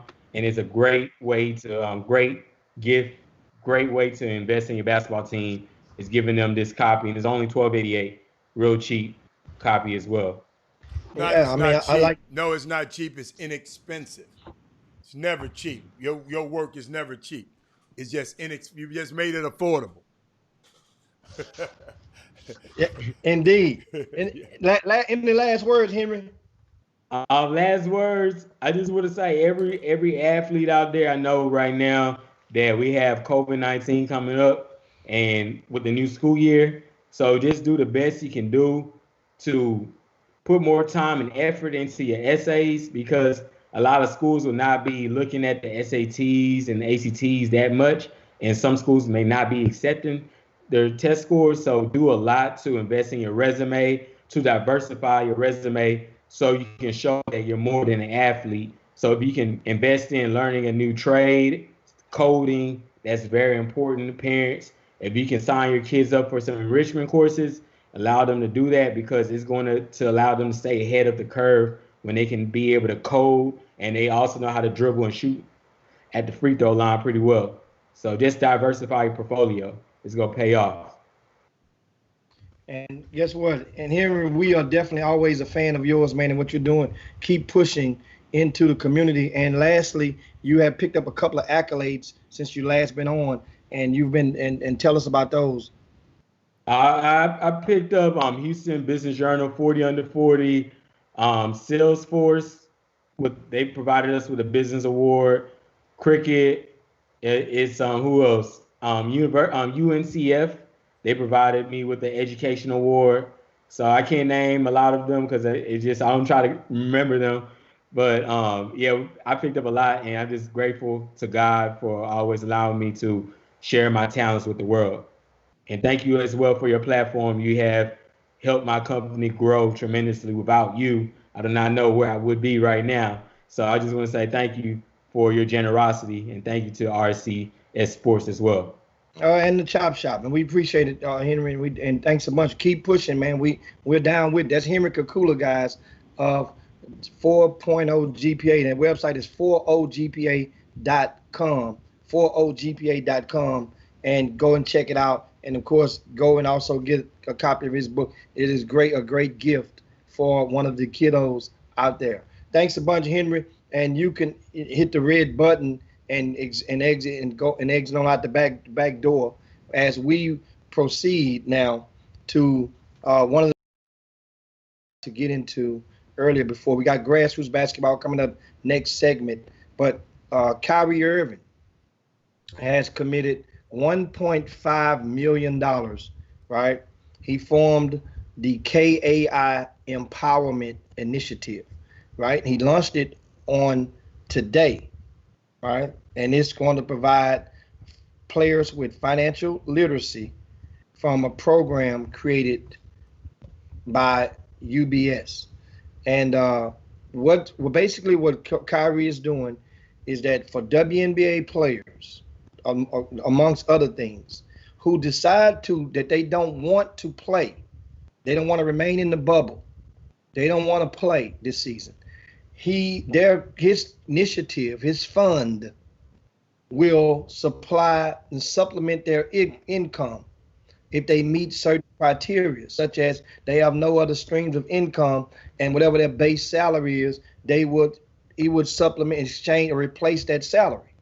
And of course, they will probably have to agree to volunteer for some of the initiatives and some of the community service projects. I'm just guessing on that, but I would think so. But anyway, Kyrie, it's $1.5 million he's putting to this cause. Now, my question is, does this help Kyrie Irving's image, as it recently took a stain when attempting to convince the NBA players to not go into Orlando in the first place? And that's the question I have. I'm sitting there thinking about it. I mean, great thing. He said he was going to do something. Hey, he wasn't going to the bubble anyway. So I didn't know why he was trying to influence other people to not to go.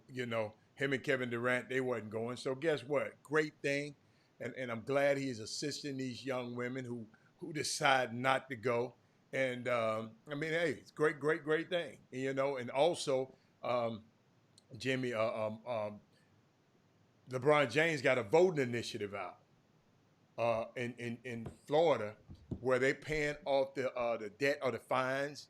I guess you can't have a fine when you're coming back home from prison. You transition back home from prison. If you owe any fines or something, that prevents you from voting. And he is spearheading a group. It's got a GoFundMe page. I think I got it. They sent it to me this morning. And I should have been able to post it on the feed for y'all, but it's a unique situation where they paying. So these people in Florida who've been, locked up, as Jimmy said, going on vacation, but they're back and they're making a transition. Now they'll be able to vote because they got money, people paying their fines off. So I think that's a great thing to do, because Florida, I don't know if y'all been paying attention, about these battleground states. This thing is strategic. And that's what a lot of people don't understand. It's just certain states that we need to use. We need to turn. I know it, people, it's hard, but people, we got to be able to turn this state. We got to be able to turn this state. I think we got enough people around this country to turn this state. And, because people use, oh, it's just red. It's just red. Man, hey, you'd be surprised with enough people get together what can happen. So I just love these young men putting they're in positions of power like this, Jimmy, is never before. I mean, athletes have always had power, but these young guys with the advent of the social media and the Twitter and their followings and the Instagrams and all of these things, these guys can reach people a lot quicker than the news, than the regular news cycle. And I'm just proud of them. I'm proud of them. But like I say, now we need more people to go into that cause with Kyrie. We need more. See, one person can do something, but when you got a lot of us, that's what I was thinking. It was somebody asked a question to me over the weekend, Jimmy, about C.T. Vivians. I mentioned his name along with John Lucas. I mean, I'm sorry. with John Lewis the other day, and I mentioned both of them's name because I grew up not knowing about C.T. Vivian, and then I'm watching how the established news cycle, how they report. They report one of them, and not to say one of them's better than the other, but they report, a lot more about John Lewis because he was part of that power structure in Washington, D.C. And my question is, who do our people let define who their heroes are? Who do we let, where does it, mainstream media? Because when I go look at C.T. Vivian's record, I said, oh my goodness. And I'm mad at everybody who grew up over me and didn't teach me about this guy. Everybody in my family, everybody, they watch it. I'm mad at all of them. I said, because I should have known about this guy. You know, you notice, notice I didn't say my schools. It's by design. I know my schools, I went to predominantly white schools. So when I went in high school. So of course they wasn't gonna tell me. And so it's just a lot of stuff that I'm learning now. And I just like to know, Frank White and Mindy, who determines who our heroes are? Just a question.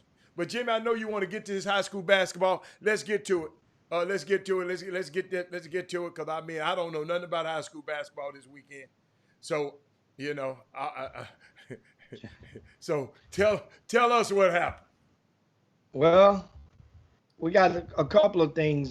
First, before we get to the grassroots, the state of Virginia, the Virginia High School League, they have announced that winter sports, basketball, including basketball, will begin December the 14th and can't play their first game until December the 28th. So that's in Virginia, the Virginia High School League. Now, schools like Oak Hill is not a part of the Virginia High School League, but they're located in Virginia. So they doesn't fall up under the governance of that. Just one to, little bitty things. Now, also, we have, how about this? Something else that I missed. Louisiana Tech athletic director, right? His name is Tommy McClellan. They were scheduled to play Prairie View this fall. And remember, the SWAC has announced just a week ago on the day we had Kevin Granger on that evening that the SWAC is moving football to the spring. So because of the pandemic and out of safety, and the SWAC isn't the only school conference that is moving to the spring. Well, as a result, it's obvious that they won't be able to play Louisiana Tech Prairie View because they are part of this member of the SWAC. The athletic director has said that he plans to notify Prairie View to pay the cancellation fee for their scheduled game, which would have been on September the 19th in Ruston. Guess how much this fee is $500,000. Now, Louisiana Tech is located about the same distance from they're in Ruston, Louisiana, which is about an hour from Shreveport. Ruston is right next to Grambling. So if you're shooting a shot like this at Prairie View, then indirectly you're shooting a slug at the entire conference. These people are not willing, understand, times are already tight. You want them to pay you $500,000 for this game And mind you, Prairie View is not playing another game on that weekend. Prairie View is not backing out because they don't want to play you. They're scared to play you. The whole conference has moved. This is what we're going through. And stuff like this will go through the bottom and miss the ticker. Because a lot of times people say, man, Prairie View is an HBCU. Louisiana Tech is not. And this is the athletic director. And so the thing is, if we paying attention and start paying more attention, understand the basketball programs, they recruit the city, the greater Houston area, and the state of Texas very vividly. At the same time, this type of stuff cannot be met without some type of resistance or voicing your thoughts. After we go to the break, I will provide you guys with the phone number. Keep going, Brick. No break. Provide you guys with the phone number. How do you might can scoop it up for me, because we need to have to the athletic director's office and voice your thoughts or send your emails. Understand, we only have so much voice, but it matters. I promise you. You think I'm joking? Have somebody ever text you or called your phone ever rang 3 times in a row?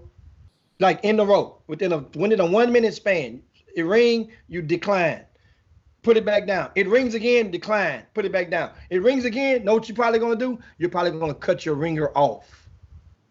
3 things normally brings about a change or makes somebody have to make an adjustment. You think I'm joking? If you're playing basketball, 3 turnovers in a row by the same player, his ass coming out the game. 2. If somebody hit 3 jumpers in a row, 2 you coming out, 2 3-pointers in a row by somebody. Guess what? Timeout. Next thing you know, somebody gonna holler, either call a timeout or you gonna hear people saying shooter. So he hit 3 jumpers.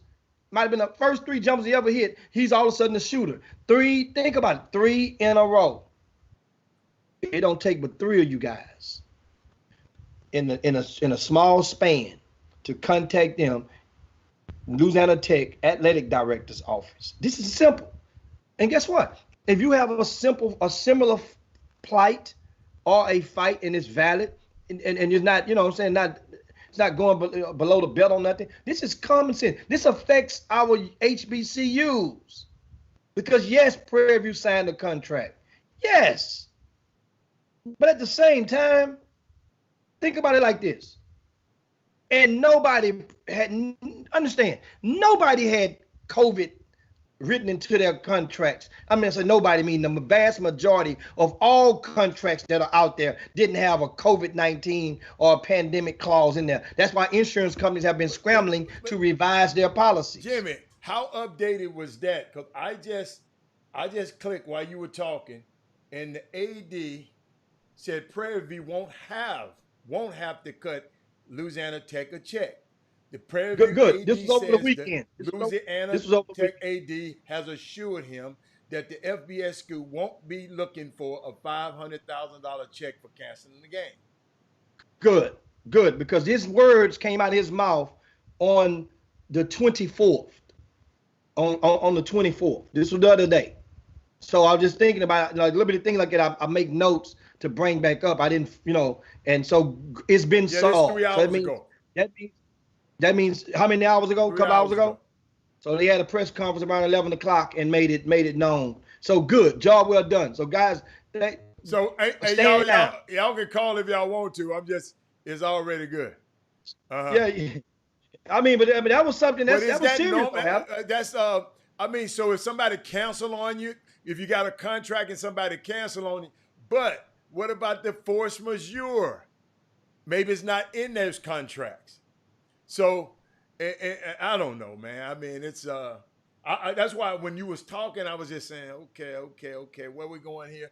And I'm glad I looked this up, and it's already resolved. So now I want to hear about high school basketball, man. It's almost time. Yeah. I mean, this past weekend, you had a few events around Houston. 3 that I know of. The Rights Warriors had a tournament. That's Lamar Holt. Terrell Henderson had an event at the gym in Fallbrook. And of course, Rick Nelson's cleaning company was provided they've got the contract to do all events that come through the gym. Now, that's a prerequisite. You have to pay extra. It's included into the rental. So that's how they do it. That means now your rental fees are going to be like you got to pay for somebody to clean up the parking lot. You got to pay for exquisite elite cleaning services. Well, another event that took place over at RL9, Marcus Sloan did another event. I think this was his 100. Well, maybe his 5th or 6th event in the past month. And this one I did not go in person. And I actually had planned, because I normally make my rounds to certain events on Sunday. I did go to the gym on Saturday. So I went and stopped by and supported that event on Saturday, which was at the gym. And I plan on going out to the the Luetta complex on Sunday. Actually, I've never been there before, ever. So I know it's out on the back end of 290 somewhere, going near the outlet of 99, somewhere in that vicinity. Well, this event from Sloan called the Terrific 24 is reported to be probably his best one in a long time, if not ever, as far as the atmosphere and I think now the reason is a lot of people are more comfortable with their boundaries and their space and knowing how to maneuver with the mask on and knowing how and what, I think more people are comfortable with that now. Also, you had give a shout to Jeffrey Day.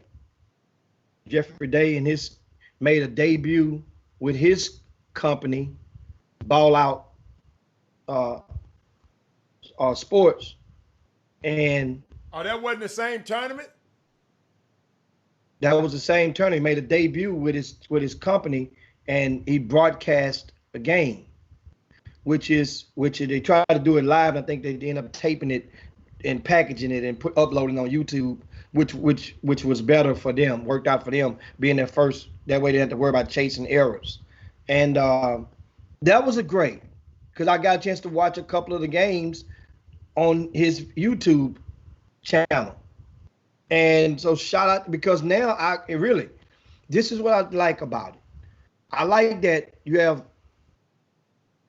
people commentating, and they did a pretty good job.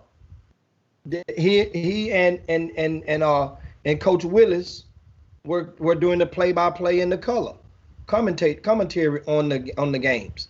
And the thing is, I'm just not gonna lie, is that when the commentators have understanding of some of the players and what's going on as far as who plays with this and summer ball with this, it flows a little bit better. And this can be really, really great for our community. This meaning this young man, that could be his niche. It really could. And once again, and he just mentioned some, Jimmy, and I wouldn't have never mentioned it, Jeffrey Day, because Jeffrey just mentioned, I know some were choppy, it would get better. That's why I stopped watching it, because I kept going to each one of my devices because I thought it was my device, and I stopped watching it because it was choppy, and I'm glad that you acknowledge it. That I don't know what happened, but that's one of the reasons that I attempted, because I saw the tweet, so I said I'm gonna come and support him. But when it was choppy like that, I wouldn't have never mentioned it on the air. But since you mentioned it, and I can't do play-by-play, Mr. Day. I am not that good at that. I tried it a couple times. But you and Chris, you can't do play-by-play, but you can do color. I don't like it. I just don't like it. I'll put it like that. I didn't enjoy myself to do it. I just didn't. That's not me. That's just not me. Certain things, I was very, very uncomfortable calling those games. And I said, and guess what? I have never did it again. So Jimmy can do it. I like that date, but like I say, I wouldn't have talked about it on this show if you hadn't have brought it up. I just, I attempted to watch several of the games, but guess what? You'll get better the next time. Hey, well, I mean, and that's how it goes. Of course, learning curve, but the concept is that he can understand. The same thing is done already for high school games, and that is they have people that have companies that, whether it be TSRN or LSN or whatnot, those companies are not minority owned, and they have for the last decade or so been doing broadcast of youth football games and basketball games. What you do is during the games, how it pay for themselves, they sell commercial slots. If they're playing a game, let's say if the game is Pearland High School, well, they would go. They have a list of those restaurants, and that's in that vicinity that are supporters of that school. All you got to do is go and find. I'm giving you game, little Jeffrey Day. Go and find the football media guide. I don't go down what sport you're broadcasting, but find the football media guide. Look inside the media guide, and you'll have all the restaurants in Pearland that you need because everybody in that area supports Pearland football. You see? So then that means now you go make calls and say, hey, since I see you support the football, we're going to do a basketball broadcast, and we're going to sell advertising space we got a September special going on, pandemic special. And there you go. And you just keep going from there. And this, once again, though, my point is this.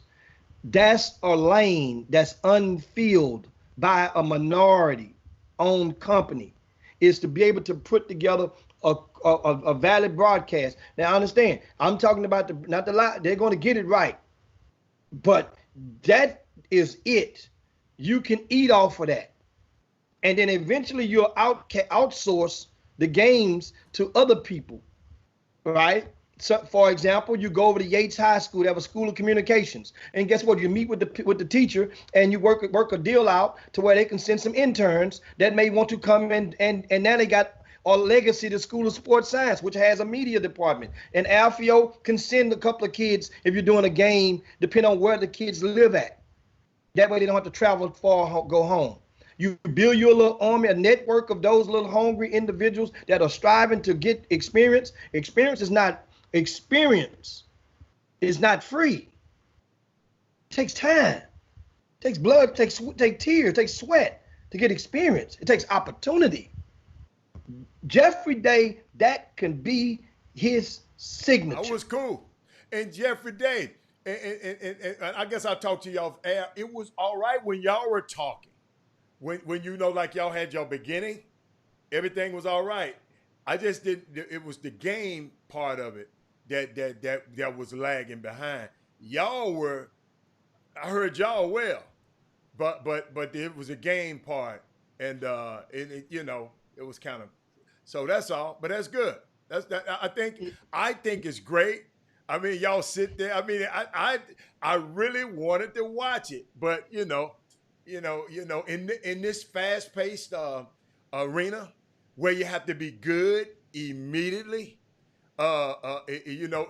because somebody can change to the next station, change to the next station. So I mean, that's how it is. I mean, we have to be twice as great as of everybody else. Oh, okay. Yeah. He had the FPS on, whatever that is. Off. Okay. See that? He already done figured it out. Hey, he already.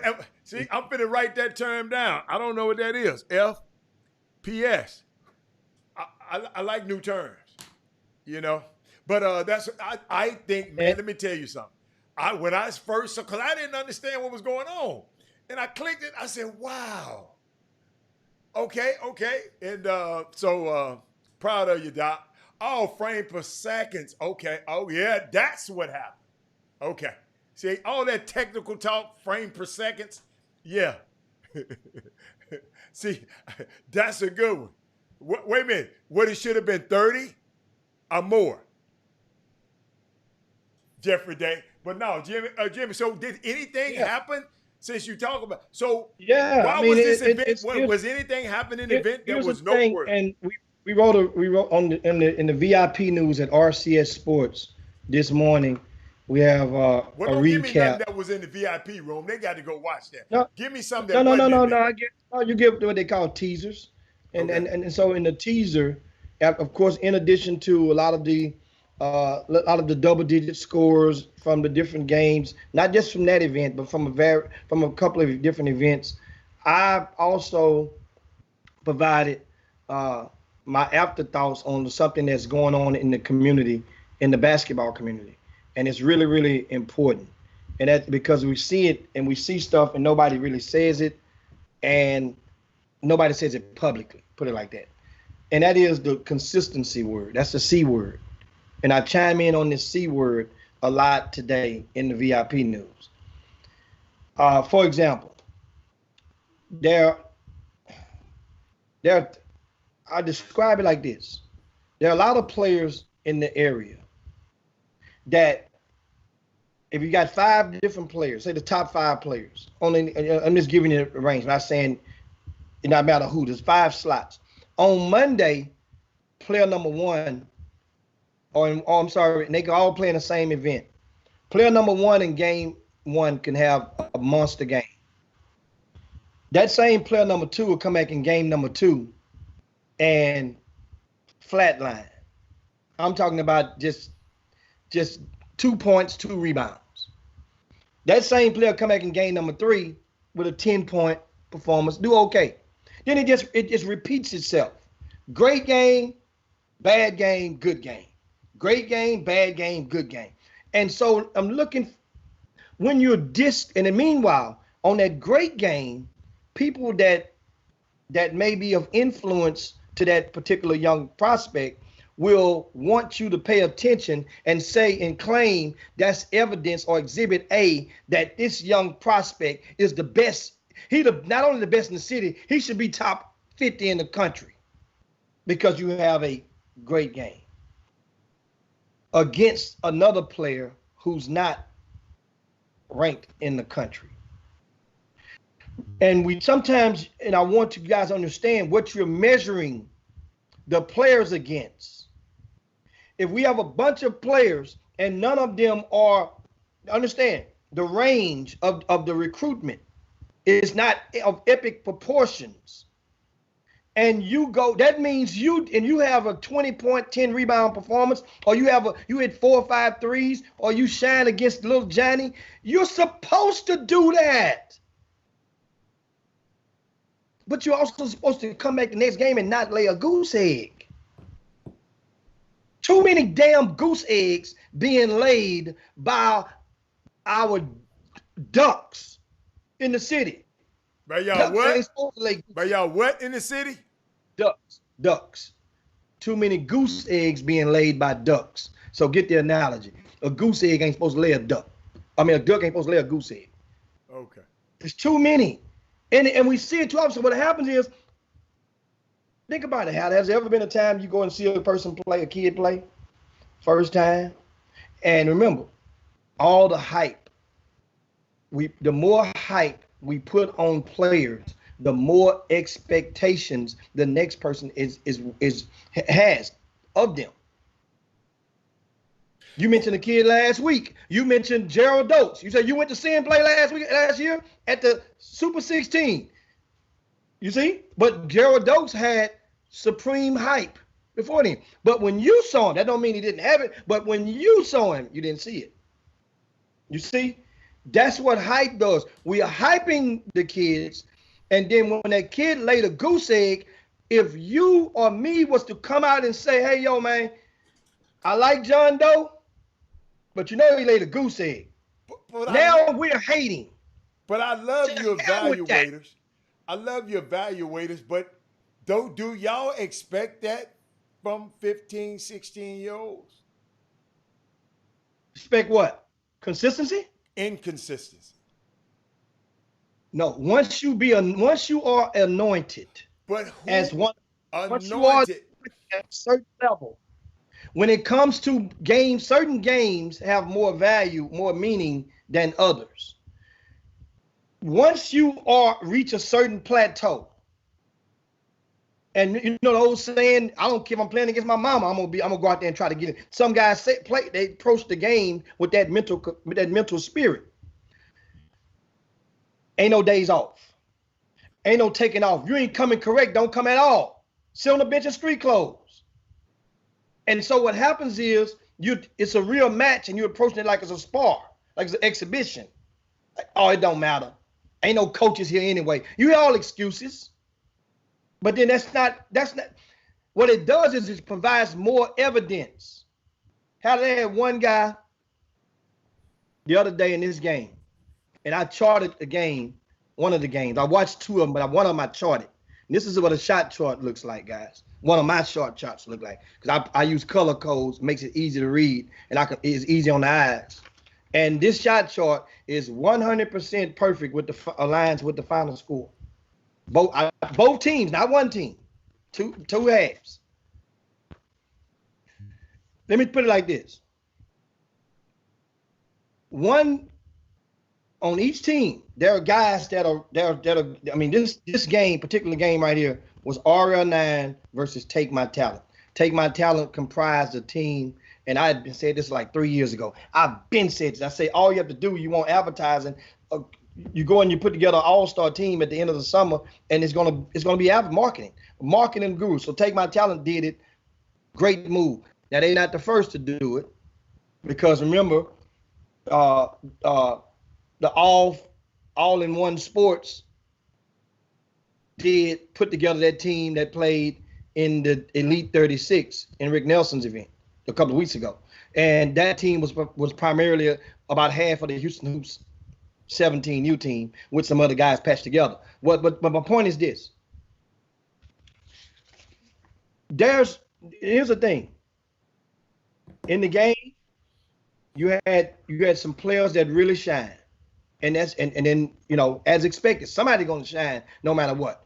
Keon Edwards came in. He been going to school out of town the last 2 years, and he had like 13 points, I think that's what it was. But Keon, I remember one instant he did a dunk in the half court set, come back, hit a tray, tied the game at 46. Then you have Keon did well. You had a young kid that's not even on the radar. Did he do what? Wait a minute. Did he do what? You said a key word. Now I'm watching your words. Did well. This one of the top ranked guys in the country, right? In the country. So if I had to just did well. He did well, not very well. He did well. You follow me? Very well. The team, first of all. So he helped. So he didn't kill nothing, but he didn't let nothing die. Yeah. I mean, if I had to, understand. If you're top, that's the thing. You just mentioned a good point. Keon being the highest nationally ranked player on that court. So he's in a different threshold. So he's anointed to a different level. So if you're anointed as a top 25, top 40 player nationally, nobody else on that floor is top 40 in the country. Nobody else on that floor right now, as it stands, I don't think it's top 50 or top 60 or top 80 in the country. And maybe you guys let me know if they are, then share that on the in the Boomer Room. Good question about Keon. So if a kid is ranked that high in the country, and you're playing against other kids who none are ranked that high, you are expected to dominate. Good ain't good enough. And if for too many people, you guys are allowing good to be good enough, when good, he's supposed to do good with his eyes closed. And what he did, he did good. That's why I didn't allow you to just gloss over it. I wanted to hear this because, it's the way you said it. It seemed like you just You know, well, he was. Then you was finna go on to something else. No, we got to address that because if I'm the baddest dude in the room, I'm coming in here tearing your head off, a la Bryce Griggs. You know, a la L.J. Cryer, a la Tremont Mark. When they step in the gym, you know, by the way, Jimmy, I should have posted it on the, I mean, if somebody look at something, I think on my Instagram, what's his name? LJ was giving your little boy John Gillum the blues over there at these workouts they've been working out every day. But what I'm trying to say is, and all I'm trying to do is make it clear, Jimmy. When you are the top dog, you the top ranked guy, you done flew in town to play this, right? You play somewhere else. You so good. Hold up, you so good. People want you somewhere else. So when you come to town, you should have dominated, and he just didn't.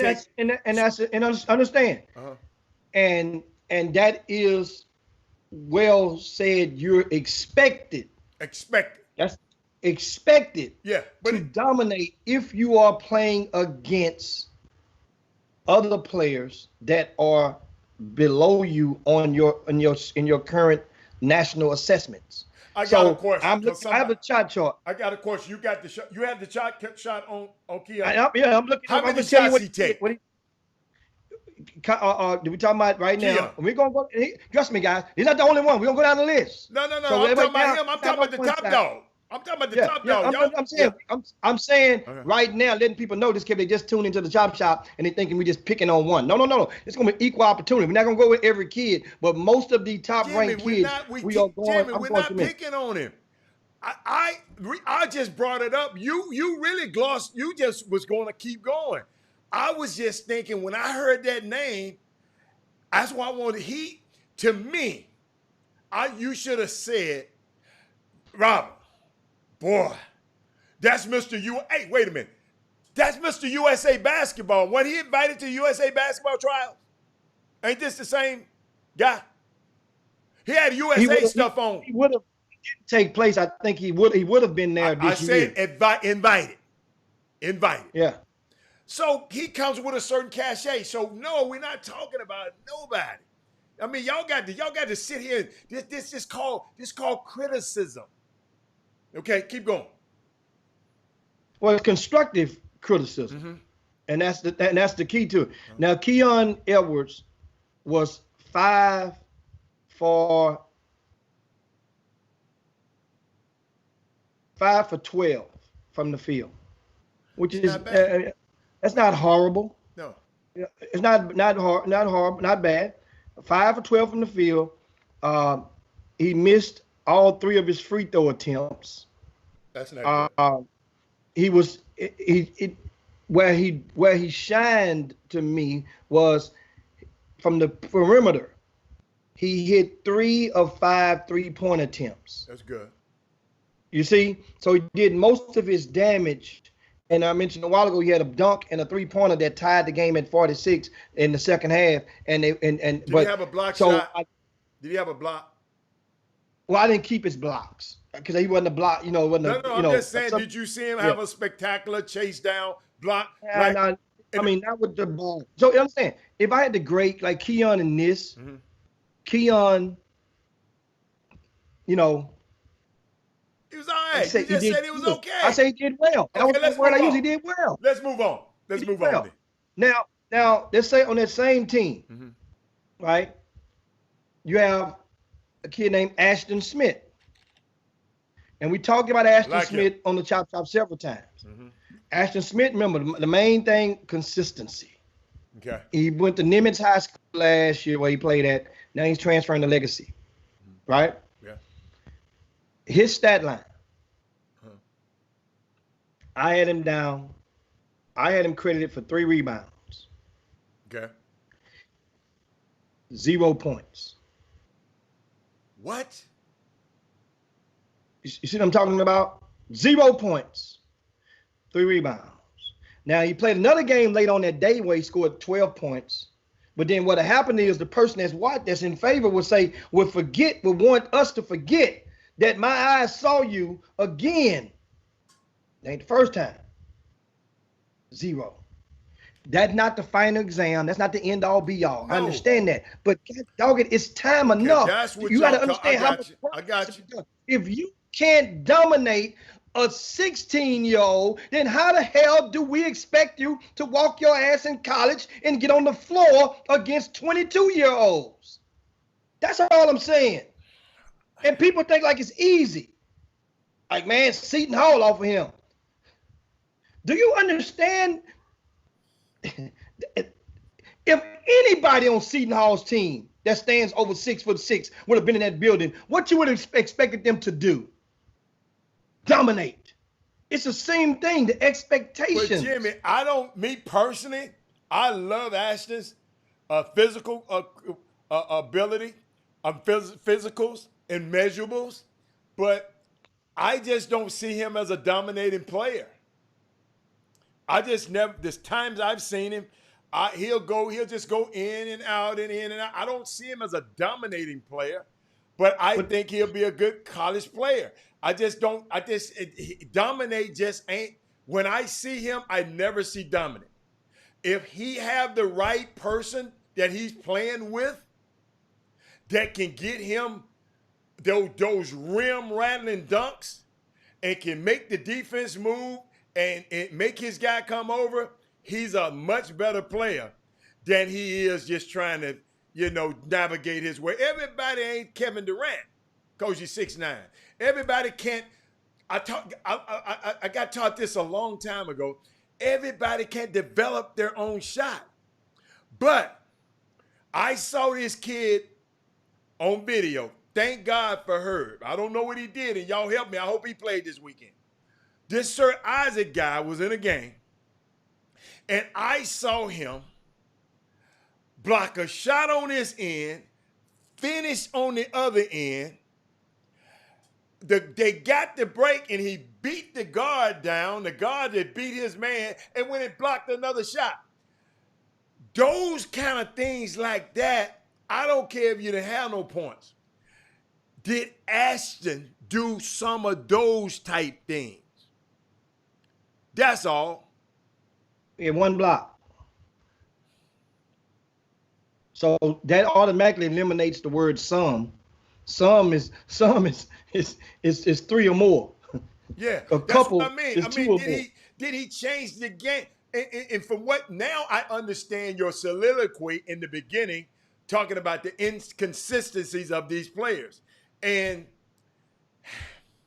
I'm different. I'm glad I'm not in y'all position because I expect it. And let me tell you something. Some people been putting some names on this screen, and Jimmy, and I've been writing these names down, and I'm gonna keep. I've been hearing people talking about this guy. I'm going to see these guys now.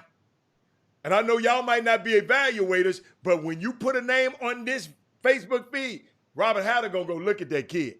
And I didn't write down the people who were talking about it. But I'm gonna let y'all have it. But keep going, Jimmy. This getting good. This getting good. Now I mentioned now Joffrey Day. He mentioned that was the Ashton Smith versus Javier Francis one-on-one in that battle. And speaking of Javier, he was on the opposite team. Javier Francis, 10 points, 11 rebounds in the win. He was productive. He did well. He did based on his well is not the same as a Keon well because Keon has more expectations. There you go. You see? Yeah. So he did well for what's expected of Javier. Okay. 10 point Javier, the thing on him, defense first, rebounder. That means he secures possessions, and he will he can provide a double-double. He's going to flirt with a double-double in the course of every game. That's part of his stigma. So that's the expectation. That's the threshold. So guess what? 10 points, 11 rebounds. If that's your you expect Javier to give 10 and 11, 10 and 10. Well, if you got 10 and 11, that means that's a C plus. That's a day at the office. Now, mind you, the minutes were probably fragmented for a lot of these guys than it would have been in with their normal teams settings. Because let's say this Take My Talent team had, I think, 9 players, and they rolled in and rolled out. So a lot of guys didn't get a lot of burn. That's the team that Ashton Smith played with, as opposed to that JVL. RL9 is not his normal team, right? Remember, he played with another team at the Elite 36, and I'm down with you. Get your burn in, get your run in, young man. Get it in. And once again, I'm not getting on the kids.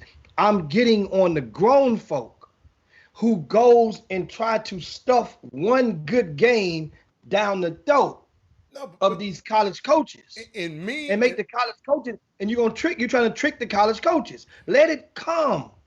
And guess what? And my thing is, I'm just trying to just tell kids hey, when I give you a critique, take that critique and run with it, and guess what? And get better. Let me tell y'all something. I'm a guy that be around pros a lot. Every time I hear them talking, they talking about making their strengthening their weakness. All of them said, I got to work on this. I got to work on this. So if they have to work on it, you know what you got to work on. So you guys got to understand you're still getting better every single day. All I'm saying is maybe Ashton to me, intensity. And that's one of the hard things to teach. If I was you, I'll just watch some of them tapes of Sir Isaac. Finishing and running and blocking shots. If Ashton do that constantly, somebody better watch out. So Ashton, my thing is, if you do those things right there, oh my goodness. And Ashton, the rim supposed to, let me tell you something. The rim, your hand's supposed to be orange. Because you should be dunking so many, so the rim orange will get on your hand. And blocking so many shots that the orange leather on the ball should be getting on your hands. Your goal every game, all that shooting three, do that in practice. But out here, man, your hand's supposed to be orange after the game. What else you got, Jim? And speaking of Sir Isaac, he played in that same game. Mm-hmm. So Sir Isaac played on the team. He started. Okay. Ashton came off the bench. Oh, he was on Ashton's team. He was on. For the Take My Talent team. Okay. Yes. I got Sir Isaac was on the Take My Talent team.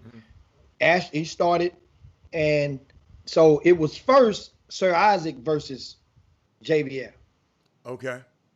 Right? Mm-hmm. And my thing always, like in boxing, to become the champ, you need to knock the champ out. Oh, yeah. In most cases. Yeah. Because you can't expect it to go to the cards. Mm-hmm. So Sir Isaac had a relatively, once again, remember I'm using them key words. I said, well, he played well. Okay. But if JVR is ranked ahead of you, you got to, yeah. And he does well, and that means you have to do better than well. Gotcha. You see how this thing goes? Yeah. But what happened was it just played to the levels. JVL's higher ranked, and we're gonna give it a tie. The tie gonna go to JVL every time.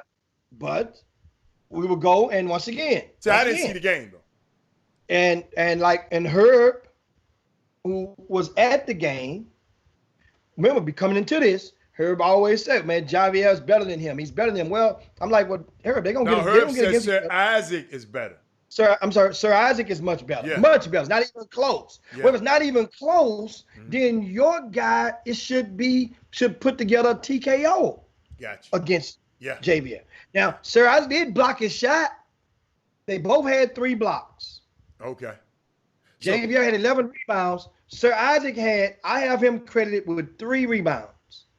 3 rebounds. Not good. And see, the other time I saw him play, that's why you have to see people play more than one time. That's the time, because you got to, man. I'm glad, those are good battles. So What was this? Where did this take place at? This was Sloan's event? Yes. Okay, keep going. Yes. And so that's the thing that, so this was, once again, Sir Isaac, I'm just giving you facts. Okay. Well, before my thoughts on evaluations is opinion, but this is a fact what I'm about to tell you. Okay. Sir Isaac, I mentioned this, he had 3 rebounds that I haven't credited for. Mm-hmm. I had him with 3 block shots. Okay. Right? I had him also with 8 points. Okay. 8 points. Okay. All 8 of those, we'll put it like this. In the second half, Howard, it was in the second half of this game, Sir Isaac had 0 points and 0 rebounds in the entire second half. I say this again. In the entire second half, 0 points, 0 rebounds that I, according to my shot chart, and I kept his stats. Certain players I keep their stats, some ones I don't. I keep everybody's shots, as you guys looking on here. So once again, Sir Isaac's team lost the game, right? 67-65. Damn, it's a good game. That was a good game all the way through. Uh-huh. So that means we're not talking. It was a competitive game, which that means now some people, your Division I players guarded by Division I players for the most part, for about 85%, 80 to 90% of the starting lineup is Division I play locks, D1 locks. Players meaning no brainer they're gonna get offer or sign a letter of intent to Division I school. Whether they qualify or not, that ain't I don't know. But yeah. So this is the thing. So that means now, once again, you can't. You guys, everybody has their own measuring sticks. But I'm just used a lot of times. I take all. That's why I warn you guys. And the kids are the last ones to know that you've written a check with their name on it that their ass can't cash. You see? And that's the thing. I don't care what they did 2 years ago. I don't care what happened in a John Lucas workout with them. I don't care what happened. They went on the TJ Ford's workout. That don't matter to right now. It don't. So that means, you know how many people walking around right now that's saying that their kid might have scored 30 against Zion? That stuff don't matter. So this is what I'm getting to. If the city can understand, it comes down to just being consistent. Nobody had to knock, and nobody had to go and do a knockout punch. But if you're claiming that the kid is this, he got to leave up. Jimmy, I meant to ask you this, and I just didn't. And Kelton and Jimmy don't. I'm gonna insert this, Jimmy, because I found it hard that you said a kid didn't. I mean, start a goose egg, but Kelton said he did not play much in the second half. He sprained his foot. So you gave him the whole second half. You credited him with the second half that he did score, but not one time did you mention that he hurt his foot and was not in the game. Who you talking about, Ashton, or are you talking about Sir Isaac? He was on the court, Adam. But he said he didn't play much. I wasn't there. I understand. Him not playing much could have been that coach as well. Could have been. Because he wasn't playing well. He was on the court. It's not like he left the court, limited off, and didn't come back. He went out, came back in. Did he finish the game? Came back in. He finished the game? I want to say he finished that game. I want to say Jeffrey Day can have the he's on the feed right now. I can't remember if he actually was on the court in the final buzzer. Matter of fact, I want to say he was. Okay. Well, then Kelton. I want to say he was. I like to hear these different. So here's what happens though. This is part of it goes into it. Mm-hmm. The excuses. It is what it is. Back in the old days, man, everybody's not going to see. Here's the thing: we're not talking about you got to kick everybody's butt. Now, unless you're the top dog. Jimmy, back in the old days, Jimmy, we didn't have this many people looking at us, critiquing us either. Yeah, I'm telling you, you got Jimmy, you got undercover evaluators around here too now, Jimmy. Guys just in the gym, and got their opinion. So he did. So Okay, now, if he finished the game, then we can't worry about him hurt foot. You can't talk about a hurt foot if he's still in the game. He's still in the game. Okay, well then that hurt foot don't matter. You're right. That means I agree, Jim. Guess what? Guess what? Remember, I told you he played well. I didn't say, but in the course of him playing well, he still didn't score or didn't grab a rebound. Didn't grab a rebound in the second half. We gotta stress that. Now, meanwhile, we gave him a lot of time, Jimmy. I got one question, because I just seen this name pop up too many dang times. Who in the hell is Terrence Arceneaux? He didn't play in this game. He played another game at that same. Well, who is he? Location. Who is he? He's a 2022 player that's having a he's putting together. Remember, say consistency is the key. Right now, okay. He's the most consistent of the 2022 players in the area that have integrated themselves back into playing. There are a lot of guys that ain't playing locally. You're like a Ramon Walker who's committed to U of H. Why? There's no need. There's lesser need for him to play because he don't need to play in front of college coaches. He's already committed. That's right.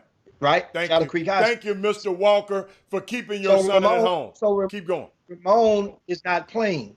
PJ Haggerty is not playing. And why guess he's what? not playing? Well, because of the pandemic. And remember, a lot of the kids who played with John Urie had a few of them have decided. Right. My bad. Okay. So, Jimmy, where did Terrence Arceneaux play in high school?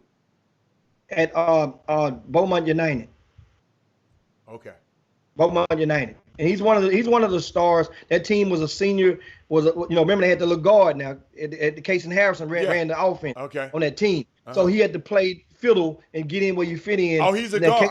He's a guard. No, he's a wing. He's a wing. He's about 6'6". Well, why he had to fit in? Because Casey Harrison has a ball in his hands. But Casey used to be a facilitator.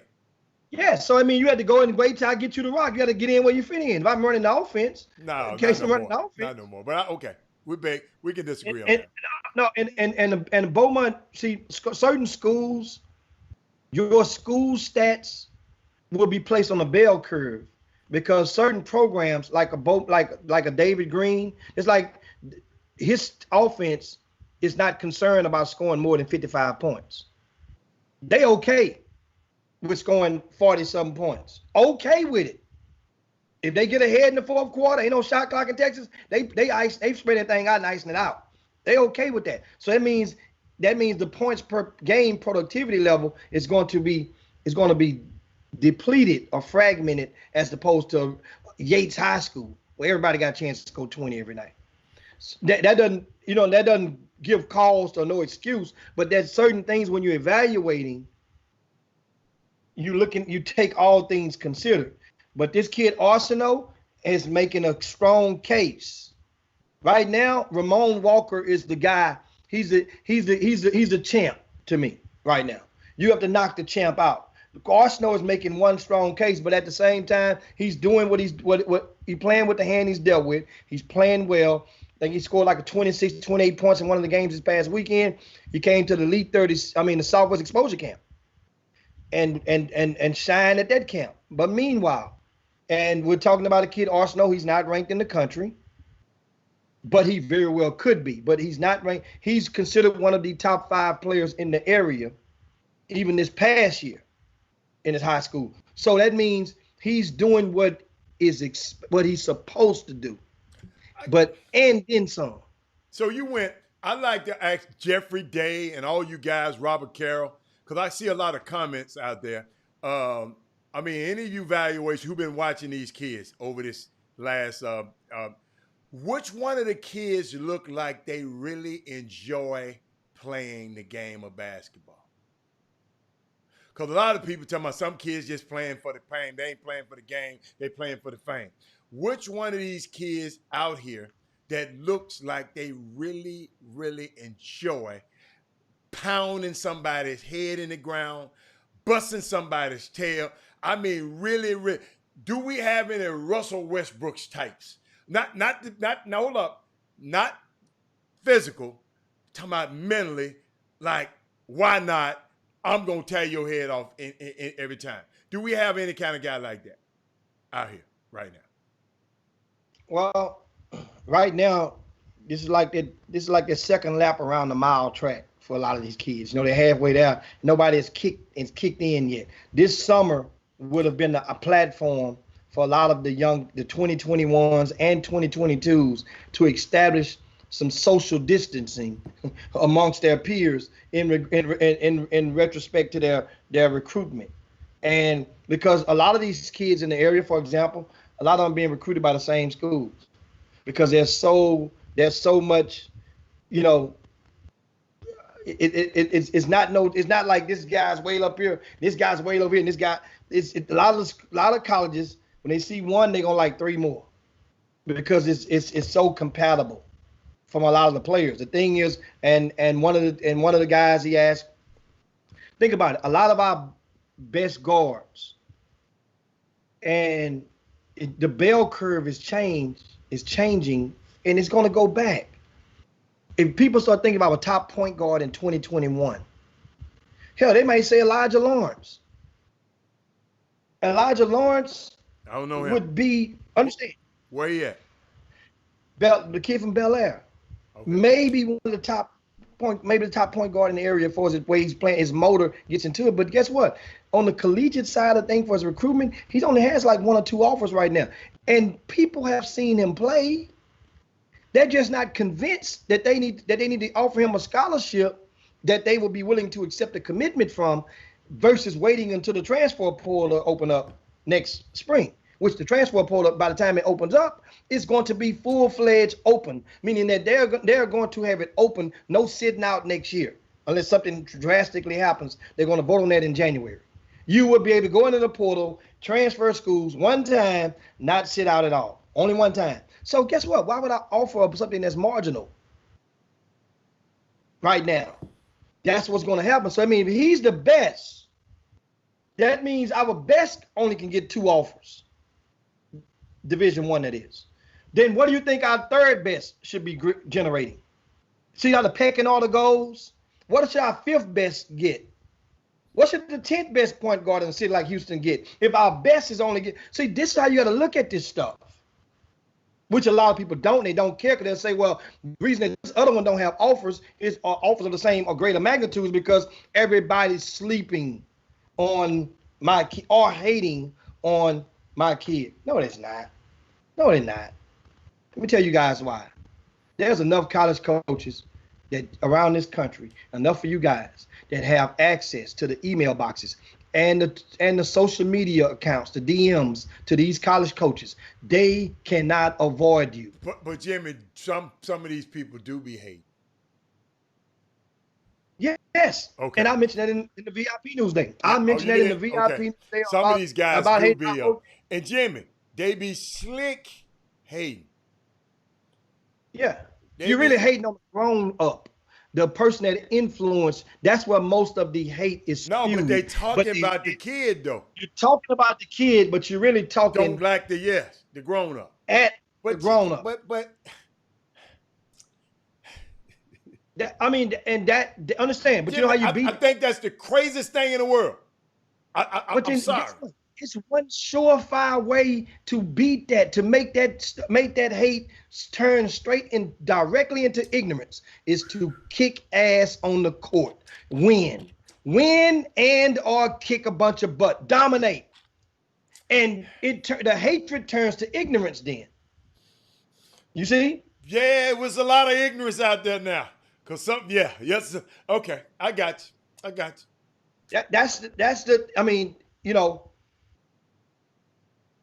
Hey, and I'm reading some of the Jimmy, I've been hearing a lot of these hating versus truth telling. Jimmy.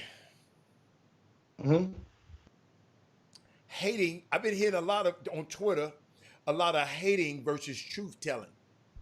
What you mean? They've been talking about, man, I ain't hating. I'm just telling the truth. I ain't hating. I'm just telling the truth.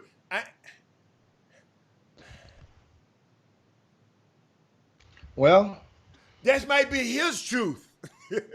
So I guess well, it might be his truth. Some people might not just think some kid is good to him. But that don't mean the kid ain't good. Well, and that's very well possible. Like you mentioned, Gerald Oaks, and you mentioned when you saw him play, and he didn't play fair. He didn't fare well. He did not live up to all that shit y'all was talking about. And so, once again, that didn't mean he was not good. He didn't do nothing. Defensively, offensively, he did so bad that Coach Courtney came over and explained to me how damn bad he was. The guy who he was going to play on his team.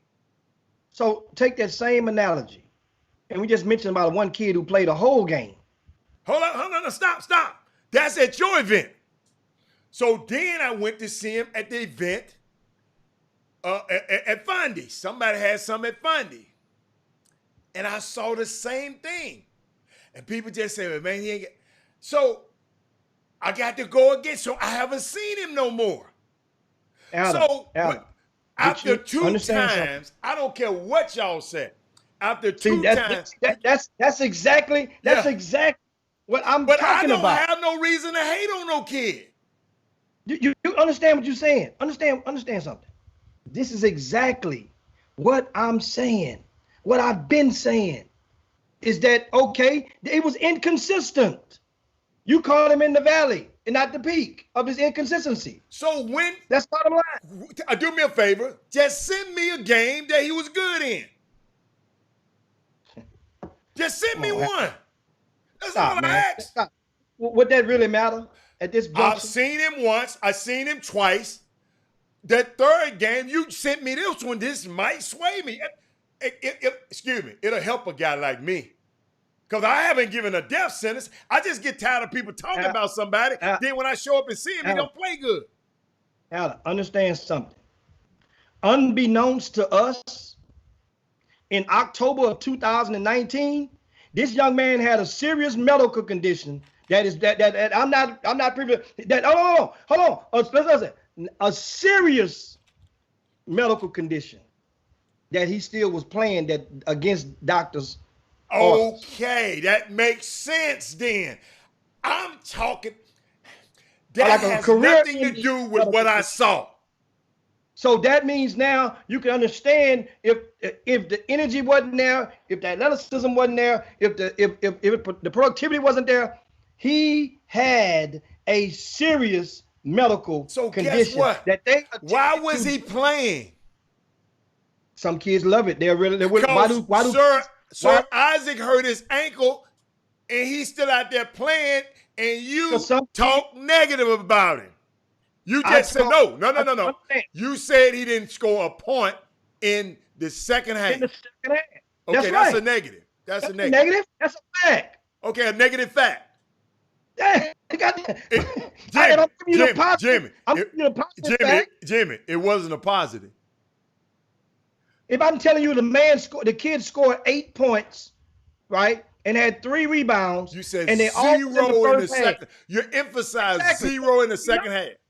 So I mean, I'm giving it to you. I'm giving it to you straight with no chaser. I never put a chaser with that. He had 8 points and 3 rebounds. All in the first half. This young man, them 2 games I saw this young man, that explains to me now. I wish he hadn't have played because somebody told me after the game, man, he's sick. He ain't this, he ain't that. So I'm saying, why is he playing? That's all. Well, because understand, probably in his mind, his 50%, 60%, 70% is still enough to dominate because you were ranked at one time, ranked in the top 50 in the country. In his mind, Jimmy, and these guys down in Houston, I'm just coming down here. I know I heard a couple of these names. Let me go and show them what I got. So the competitor in some people, it varies. Jimmy. So that means. But you keep bringing it up. But the 2 times I saw him, I just wish he hadn't have played. Because, see, I just rather y'all not tell me about him then. See, Like all of these names, I ain't talking about you. I ain't talking about you. But you was one of them. But it was a whole lot of y'all. But I got some names. They've been putting on here. Sam Bradford, Terrence Arsenault, R.J. Sears, Emory Abram, then a kid named Jalen something. I'm gonna be looking for them guys. I'm gonna expect something out these guys when I see them, cause people putting them on this on the YouTube. Okay. So it don't matter who the person is. So anybody can throw a name to you, and you have the same degree of expectation. That what you're saying? Yeah, I'm not Jesus. I'm not a respecter of persons. Anybody? Well, guess what? All you parents that with a kid that ain't ranked, put their name on there right now for Heather. That way he go spend his time watching all them kids that ain't ranked. Guess what? Put your name on there for Heather. Guess what, come Jimmy? on. To Jimmy, me, I got to come from back. Jimmy, I got time. I don't have no magazine to write. I don't have no rankings to do. I can really go put your baby's name up there. What his name? Goodman. Thank you, Waukesha. He must be Goodman. Okay, Goodman. I missed that. Guess what? I'm gonna go watch. Put your baby name up there. If he good now, hold on, Jimmy. Don't you tell him no, but if he good, put him up there. I'm gonna go watch it. Hey, that's why I'm taking the names down. Don't be hating on me because I just got a different method. What parent in their right mind is going to sit there and have the audacity to put their name, if they have the audacity to put their kid's name on a platform such as this, is going to do so and consider them not to be good? I remember, sometimes good ain't good enough. So what type of good are you talking about? Top 100 in this Houston good? Hey. Top 50, no. Top 30, top 20, no. Top 10, number one in the city type good? What type of good are we talking about? Bottom line, is you talking about Division I good or non-Division I good? Because the vast majority, remember, only 25 to 30 are on the average in that range are getting Division I or signing Division I scholarship papers out of this city in basketball. Hey, Frank White just said something, Jimmy. You can keep talking, but he said, you seen a lot of these guys already, players improvement. If I seen them, I don't know these names. So, hey, let me tell you something, Frank. Evidently, you don't know me, Frank. Frank, if I see you balling, you get the call. I'm going to ask Jimmy who this dude is. So, evidently, I might have seen him, but they didn't do nothing in the game I saw him in, Frank. So, since you want to think for me, you want to say, Robert, you've seen these guys. Since you want to think for me, let me tell you something. I'm going to think for you. Quit thinking for me. Now, what else you got, Jimmy?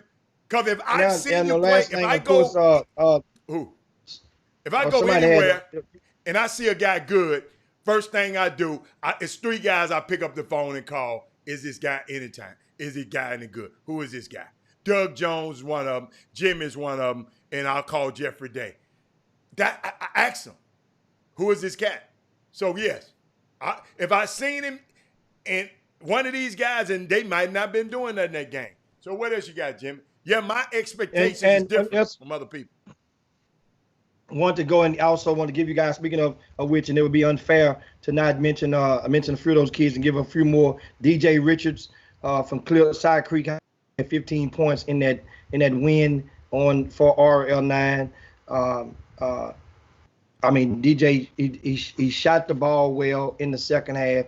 He had all over the game. He had 2 threes in the first half. He had a key 3 in the second half, and just made a few plays to help his team win. So DJ looks back into the form from which he exhibited on a consistent level when he was in the 9th grade. And in the 10th grade, he had a little turbulence. It kind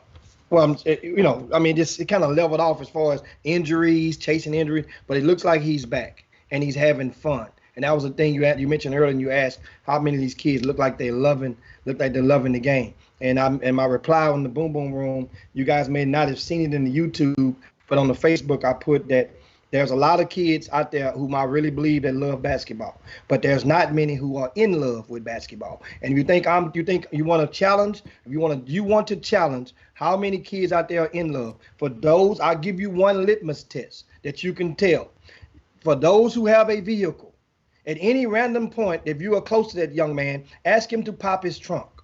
If it's in his trunk, if there's no basketball, if there's no basketball playing shoes, there's no basketball shorts or ball bag, all of that goes into one. Remember this. Then guess that don't mean he don't love basketball. That means he just don't love it that much. That means he's not in love with it. Because if you're in love with that, with basketball, trust me, you're gonna have your stuff ready to roll at any given time, especially in the back of your car. If you have your own car, what else do a kid have to put in the trunk of their car? Think about it. What else do a kid have to put in the trunk of their car? So now I want to give you guys, like I say, it would be unfair to not mention kids like Devon Wright. Okay. He had 11 points. A young fella, 2022, Josiah McWright. He had a good game, a great game, compared to the fact that he was a 2022 one of the few. One game?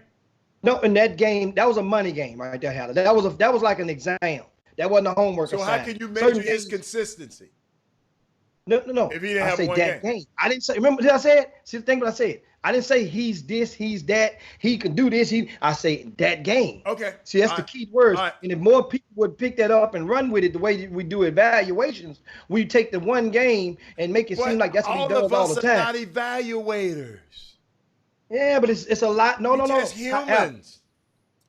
Social media and email boxes it gave many of people a platform, their own, now albeit not be as large, but their own personal platform to present themselves as evaluators. Give me some more. Give me some more names. So some more. Rodney Johnson from Bryan High School.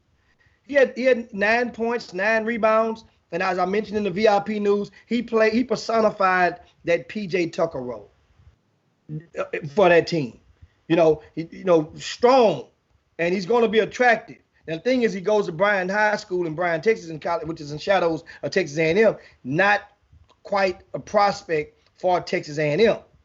You see, so everybody that grows up there, you thinking that you can probably play in the SEC or the Big 12. That's just common because you grow up watching it, or you want to play against them if you don't really like them. But right now, he will play Division I basketball. He's a very good prospect, very good looking prospect based on him being in Bryan, not able to play against Division I talent every day, day in and day out. Also, who else I missed? Owen LaRocca. This is a little white kid, Hal, and that was probably the least recruitable student athlete on the entire floor. Least recruitable. I'm talking about for Division I standards. He's the least recruitable of all those, well, almost all those guys who were suited up. Guess what he did? 6 for 7 from three-point land. It was his day. I like him already. It was his day. And that's all it takes sometimes. He had 20 points, a game-high 20 points. Only thing, he needed one more three-pointer because his team lost by 2. But that was for, like measuring stick. For him, it was an A+. What high school? Fort Bend Christian, over there with Trey Phillips at. Hey, Jimmy, could you clear something? I know we got to get out of here. Jimmy, this is a record amount of time we've ever been on the show, and I got to go. But I'm got to let you clear this up. Because I keep hearing about classing and reclassing. Them college coaches don't care about them reclasses. Y'all mamas, I know y'all talking about if he was in the 9th grade, them college coaches don't care. They want you old. Let me repeat that. They want you old. So all talking about if he was playing with his age, ain't no such thing as playing with your age no more. Jimmy even defies a plan to just forget age. High school versus to junior high. So y'all got to understand, mamas, don't reclass that excuse. We done had 200 college coaches on this show. And each one of them done told you they don't care about reclassing. If you old and dominating these youngsters, good. We want you. We like you old. So guess what? That's what y'all don't understand. No, they don't. No, they actually want you younger, so you know they don't want you younger. Evidently, you ain't watching this show. What I missed? What you Keisha's said talking about, no. they actually want you younger so they can develop. They don't have time to develop you, baby. They might not be there that long. Here's what they want. One of these days, let me tell you something. A lot of the reclassing comes at the persuasion of college coaches. And because a college coach, they've got two different kinds.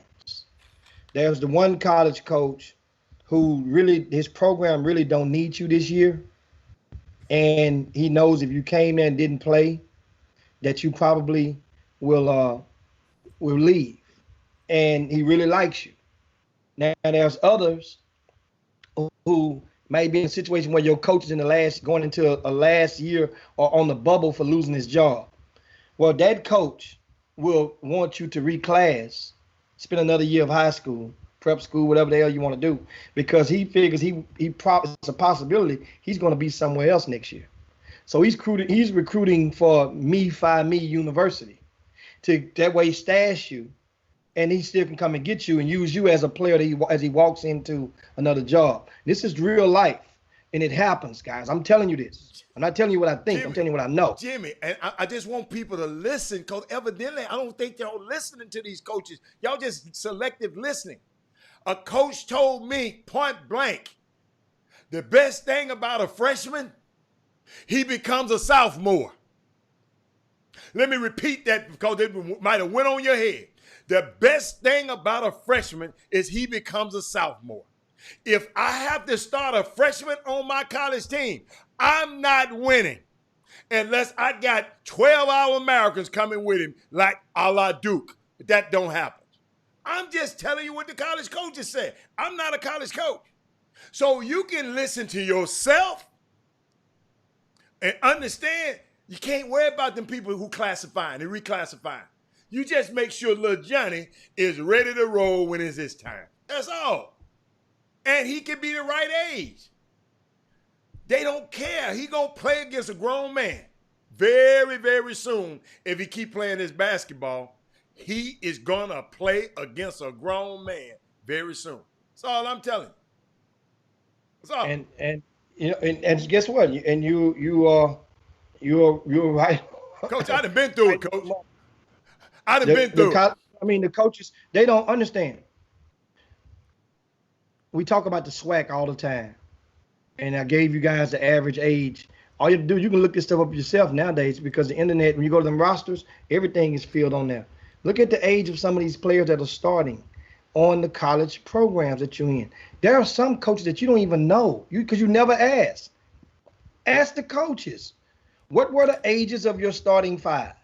And a lot of them would avoid that and see where you're going with it. Well, you know, guess what? You know, I didn't ask you what were the ages of your starting five. Yeah. And Coach didn't want to answer that the other day. Coach didn't like you answering that question. And then hold up, Kevin Granger said, Jimmy, you should know better than I know. Boy, they be watching this show, boy. They be watching the show. They watch the show, and I'm telling the truth on it, and it's not understand. At some point, one of these solutions is, as a community, understand, we've been talking, in the measuring stick is Division I. Don't get it twisted. But in somehow, we have to understand, there are not many non-Division I schools in Houston. San Jac is closed down. Baytown Lee just closed their program down. St. Thomas is a Division III now. They used to be NAIA and NAD3, and they were top 5 in the country this year. Could have won the national championship. Probably would have won this year. Shout out to Coach Medina and his staff. But we don't. This is not for other schools, other non-Division I opportunities. There's not in Houston. Somehow we would need to find a way to make non-Division I sexy again, as it used to be. Back when I was in school, those guys that played at those schools at Cashmere's and the Wheatley, they had no problem going to Pan Am.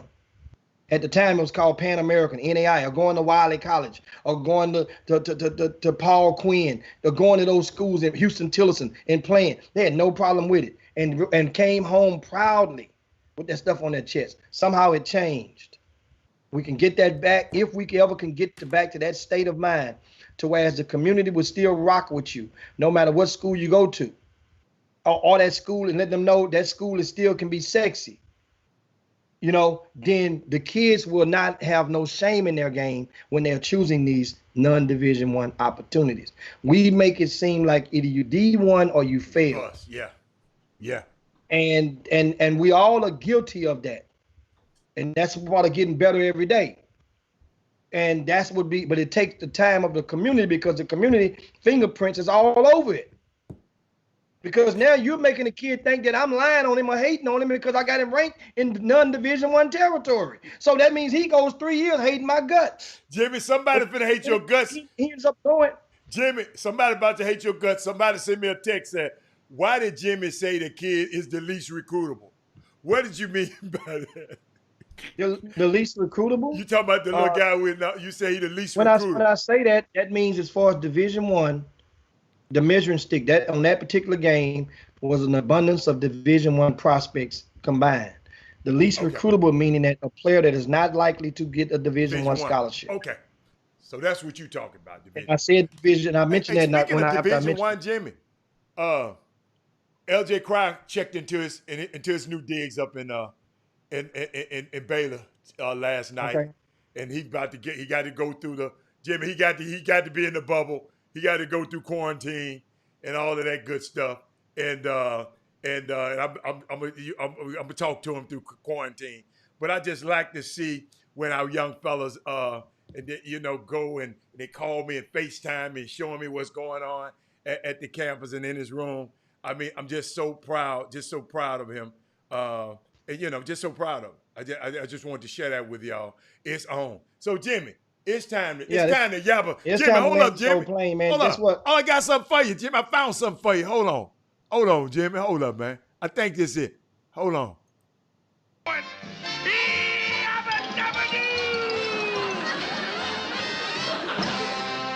found that.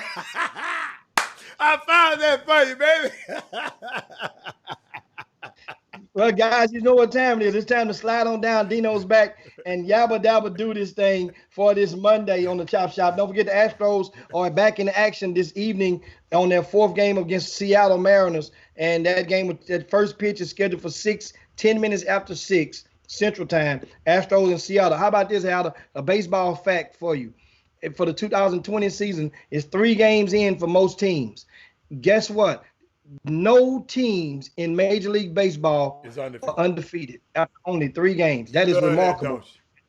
Yeah, I mean, competitive. Now, Justin Verlander, Astros, guess what? You can get your hate on, haters, because now we don't have the Astros. We have, and that's we don't have nothing to lose now.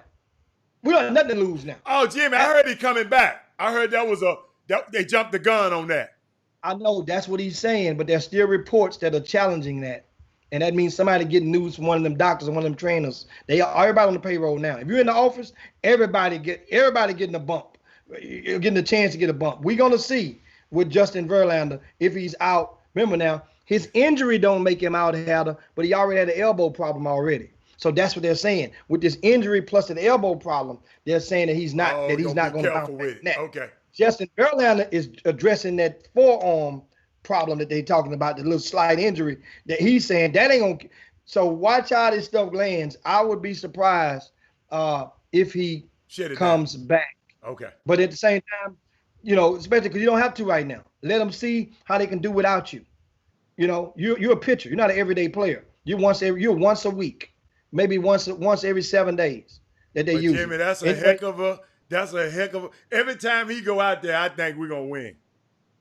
Well, except for them damn playoffs, the world except last year, except for that. Hey man, I'm gonna hit this button on you, man. Folded on us.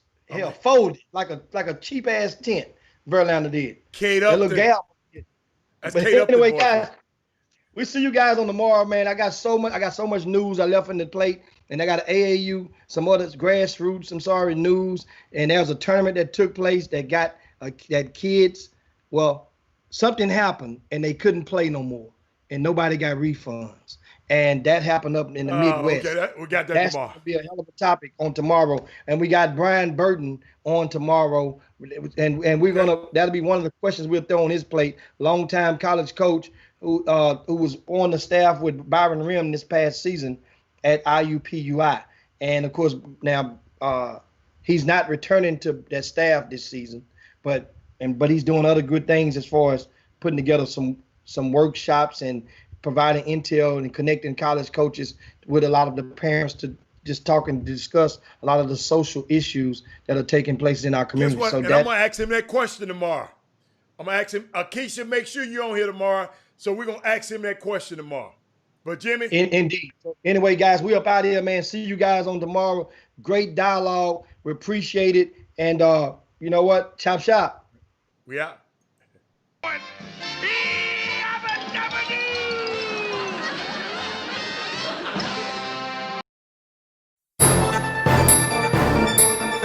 Jim Hicks, Rob Hatter, you are now tuned in to the Chop Shop. I'm Retro, let's get it. We in the Chop Shop, we live in the Chop Shop. We talking sports talk, we live in the Chop Shop. We in the Chop Shop, I'm talking sports talk. So turn your dials up, it's live in the Chop Shop. We in the Chop Shop, we live in the Chop Shop. We talking sports talk, we live in the Chop Shop.